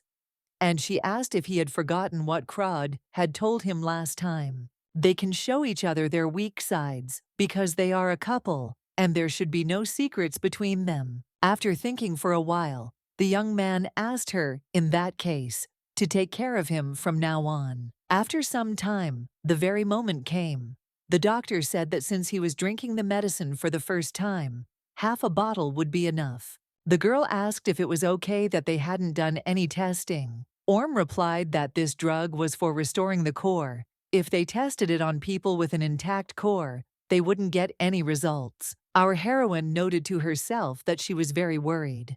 Although she understood that Roel was even more worried, the young man thought to himself how much it would hurt this time, but then decided that now was not the time to whine. This was all for Ramil. The young man then immediately began to take the medicine and noted to himself that it tasted like just ordinary water. But, literally a moment later, he was struck by terrible pain. Our heroine immediately began to ask if everything was okay. The doctor said that he understood that he was in a lot of pain now, but he had to let everyone know how he felt. The young man replied that his legs felt like they had turned to stone and were very painful. When asked if anything else hurt, the guy replied that the same thing was happening with his hands. The girl immediately took his hand and began to mentally ask that it at least not hurt so much. She felt bad because she could only stand and watch. The young man looked at her and said that thanks to her, he could endure this pain, so she would not look at him with such eyes. After these words, the guy simply fell down and lost consciousness, and Ramil asked him to come to his senses. The man said that as he thought the time had come, our heroine asked what he was even talking about. He needed to be saved. Orm exclaimed that he had completely forgotten to warn him. He thought it was hard to bear the sharp pains while remaining conscious, so he mixed the medicine with a sleeping pill. He wanted the guy to fall asleep right away, but if he overdid it with the dose, the sleeping pill would greatly dilute the ingredients of the drug. After which he muttered, "Is she really crying?" Crod exclaimed that she thought he had died of pain. The Viscount asked her for forgiveness and told her to leave the care to him and let her rest. The girl objected that everything was fine. When she got tired, she would rest. It would be better if the professor went and rested.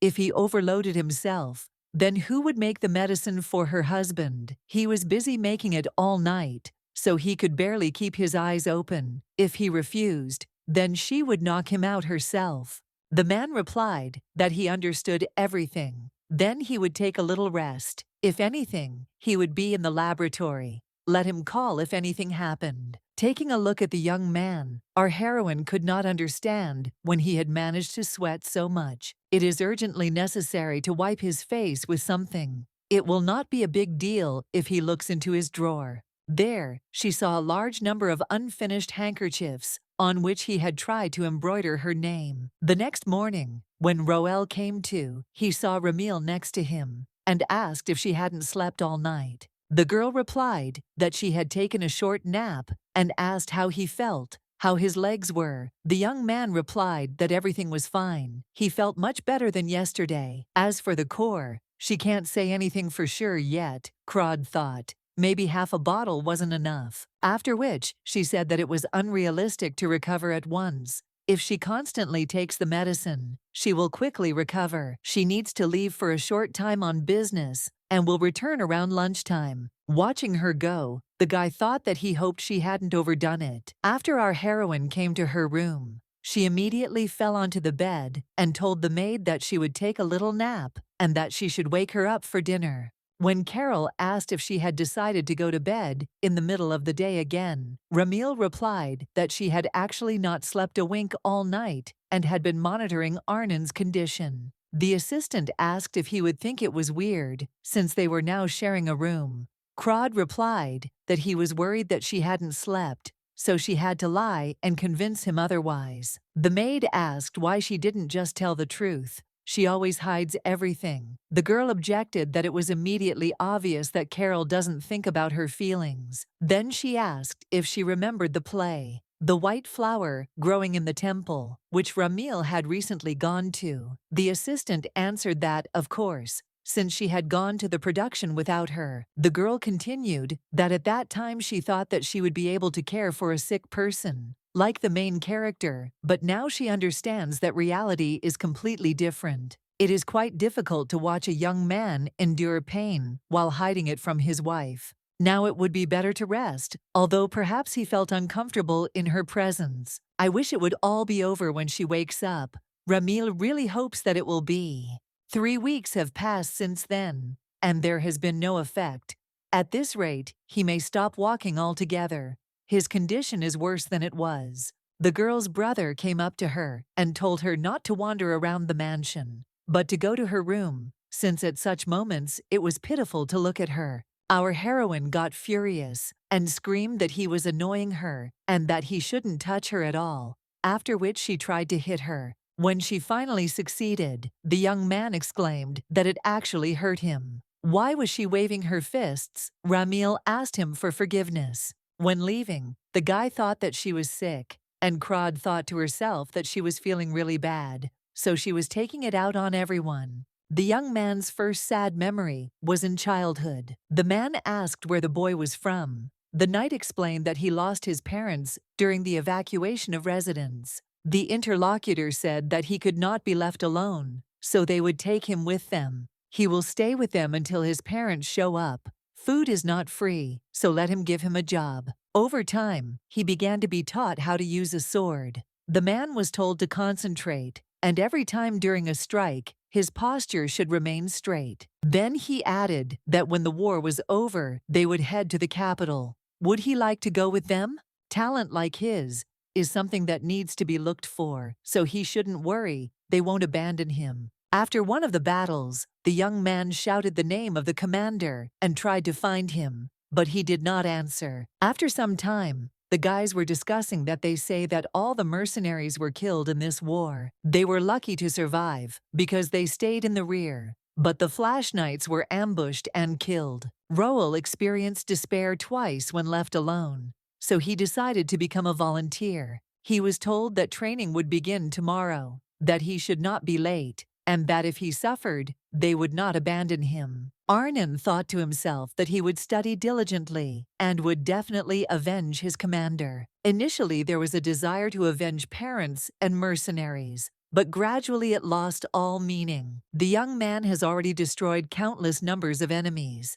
One day, they brought a baby to him and told him that she was the only survivor. What to do? Starting with Ermia, who found herself in a similar situation as he began to have more and more dear people, and life began to flow in full swing. Thus, the young man had a reason to live and fight, protecting his loved ones. But suddenly, everything collapsed when the boy lost the ability to walk. They expressed great gratitude to him for his work, but said that Roel could no longer be the commander of the Knights now. So he decided to return home and thought that maybe God simply hated him and really wanted to drive him to despair. Arnon prayed and admitted that he was a sinner, since his hands were covered in blood up to the elbows. It was okay if he couldn't hold a sword, but let him wake up from this nightmare. In order for the guy to be able to protect the people close to him, he begs to be given a ray of hope. Then Roel came to his senses and realized that it was all a dream.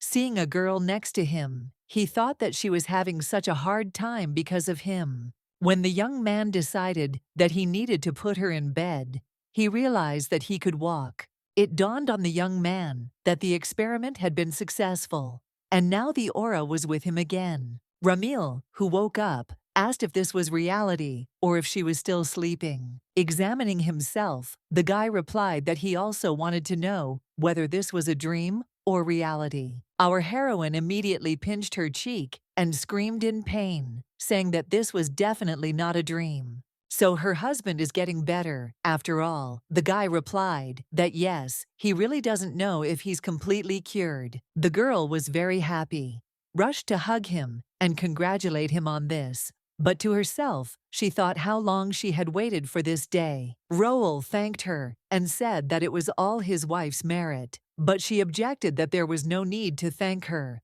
because it was everyone's merit. The young man added that he would have to undergo a full examination, but it seemed that his arms and legs were fine. Our heroine exclaimed that she would then quickly run for the Viscount. Suddenly, the boys simultaneously thought that if things were going well, then it meant that they would return to their rooms again. After the survey, the man realized that he was doing much better than he thought, after which he said that there seemed to be nothing special, so he thought that the inspection was enough for today. The girl asked what she should do if her husband felt much better. Should she return to her room, or what? The doctor replied that this was only the first day of recovery, so he could not be left alone yet. Our heroine asked whether she needed to remain a nanny for now. Orm replied that yes, as long as they were together, there was nothing to be afraid of, and he personally hoped that she would continue to do so in the future. Our heroine turned to Roel and said that since the doctor said so, there was nothing to be done. The girl understands that he is uncomfortable, but health should still come first. I thought to myself that this was just great. Ramil deserved it, thanks to her hard work day after day. Meanwhile, her father was asking what exactly was happening in the kingdom of Mornon. The interlocutor replied that now is the time to create peace, because the queen wants it. Narvia had put down a great rebellion and brought their country to peace, so he came to tell of it. This woman, from an unknown kingdom, overthrew the princess who opposed her, and came to power despite opposition and resistance. Therefore, it is very doubtful that she really froze and then asked what they wanted. The man coughed and replied that they would like to send a delegation to them. If the Count allows, it will be headed by Princess Piara. Seal thought to himself, although she is powerless against the new stepmother, she is the legitimate heir to the throne. Apparently, under the pretext of the delegation, they just want to get rid of her. What exactly are they planning? There seems to be someone there who has some serious brains. The situation is getting dangerous. Meanwhile, Garen and Garen watched the mercenaries who were dragging the coffins. The guy asked his brother how many precious stones Ramil would give them for this information. The friend replied that what other precious stones? Does he really think that she will accept them with open arms and start listening? Although the Black Hoods are conducting a strange experiment on corpses, they don't have many magic stones. However, one of the Hud Corps leaders is currently being held captive, so more information is needed. Then they decided that it was necessary to report this to the lady urgently, but they forgot which way to go. On the way, the princess wondered whether she would be able to look good at all as a representative of Mornan. The queen declared that if Piara performed well as an ambassador of peace to the Crowd family, she would recognize her. The girl thought that it was not worth it at all. She would just like a stable and calm life. Suddenly, the carriage stopped abruptly, and Her Highness did not understand what was happening. The knight said that they were planning to have a snack before crossing the border. Could she please wait a little? When the princess replied, "Okay," the guy said he would bring her food right away. Piara thought that she was a little excited to leave this hellish place. Maybe she should take a walk and look around before lunch. The girl did not understand why there was no one around. Perhaps they decided to start with hunting and then cook what they caught. It's strange, but they are the same people who don't like hunting. And suddenly, I found them by chance. The boys discussed that they were going to kill her. First, they would add a sleeping pill to her dish, and while she was sleeping, they should make sure that she died properly. It dawned on the princess why she had been sent as a representative to the county of Crod. Piara, like a fool, was happy that she left that place, but they won't let her go so easily. What should she do now? The only person who can help her is her uncle, but even if they escape, they are already far from the west. Will she really have to die here now? One of the youths said that all the risks must be taken into account. Another objected. Wasn't the plan to kill the princess as soon as they crossed the border? The interlocutor replied that he should change. He heard that the Crowd family sent knights to the border to meet Piara. They would have to deal with her a little earlier. The girl realized that if she crossed the border, she would be able to survive. She really didn't want to die. After some time, they started running around looking for her and shouting that it was already lunchtime and that she should come out right now. Where did this girl disappear to? She's hiding now, like a rat. When they went the other way, the girl thought to herself that she was very weak. If she had known that this would happen, she would have taken fencing lessons. After which, she realized that if she crossed this river, she would quickly enter the territory of the county of Crod. There was no time to think, as the cries of the knights were heard, shouting that she needed to be captured and not allowed to escape. The princess grabbed the stone in her hands and ordered them not to come near her. The boys laughed loudly and asked what she was going to do with him anyway. After which, one of them poked her in the throat with a sword and asked what. Was she really threatening them like a little child? The princess wondered if she would really die and asked to tell her the reason why the queen wanted to kill her. The young man asked her if she would understand if he said that her death would cause war. If Piara dies, it will be a reason for them to start a war with Crod. Suddenly, the hand with which the young man held the sword was pierced by an arrow. It turned out to be Sibiri Crod, who arrived just in time and caught this picture. While the boy was wondering what was going on, the princess immediately rushed to him and began to beg him to help her. The detachment commander shouted that they were standing rooted to the spot and that they should attack him immediately. The young man threw a cloak over the girl and told her to stand aside, after which he turned to the knights and stated that they were from the kingdom of Mornan. How can they call themselves that, not observing the knightly code and having no sense of duty? After a short period of time, Piara wondered how he managed to cope with so many people. Crod came up recently, which means he is from a family of knights and is simply incredible. Sibri thought to himself that he tried not to touch the vital organs, but apparently there was poison in them. Could it all have been planned in advance? When the young man asked if everything was all right, the princess exclaimed that it was and began to thank him for saving her. After she said her name, the guy realized that the girl was Princess Mornan. Then he said that he wanted to clarify, just in case, whether these knights had been rude and ignorant towards her.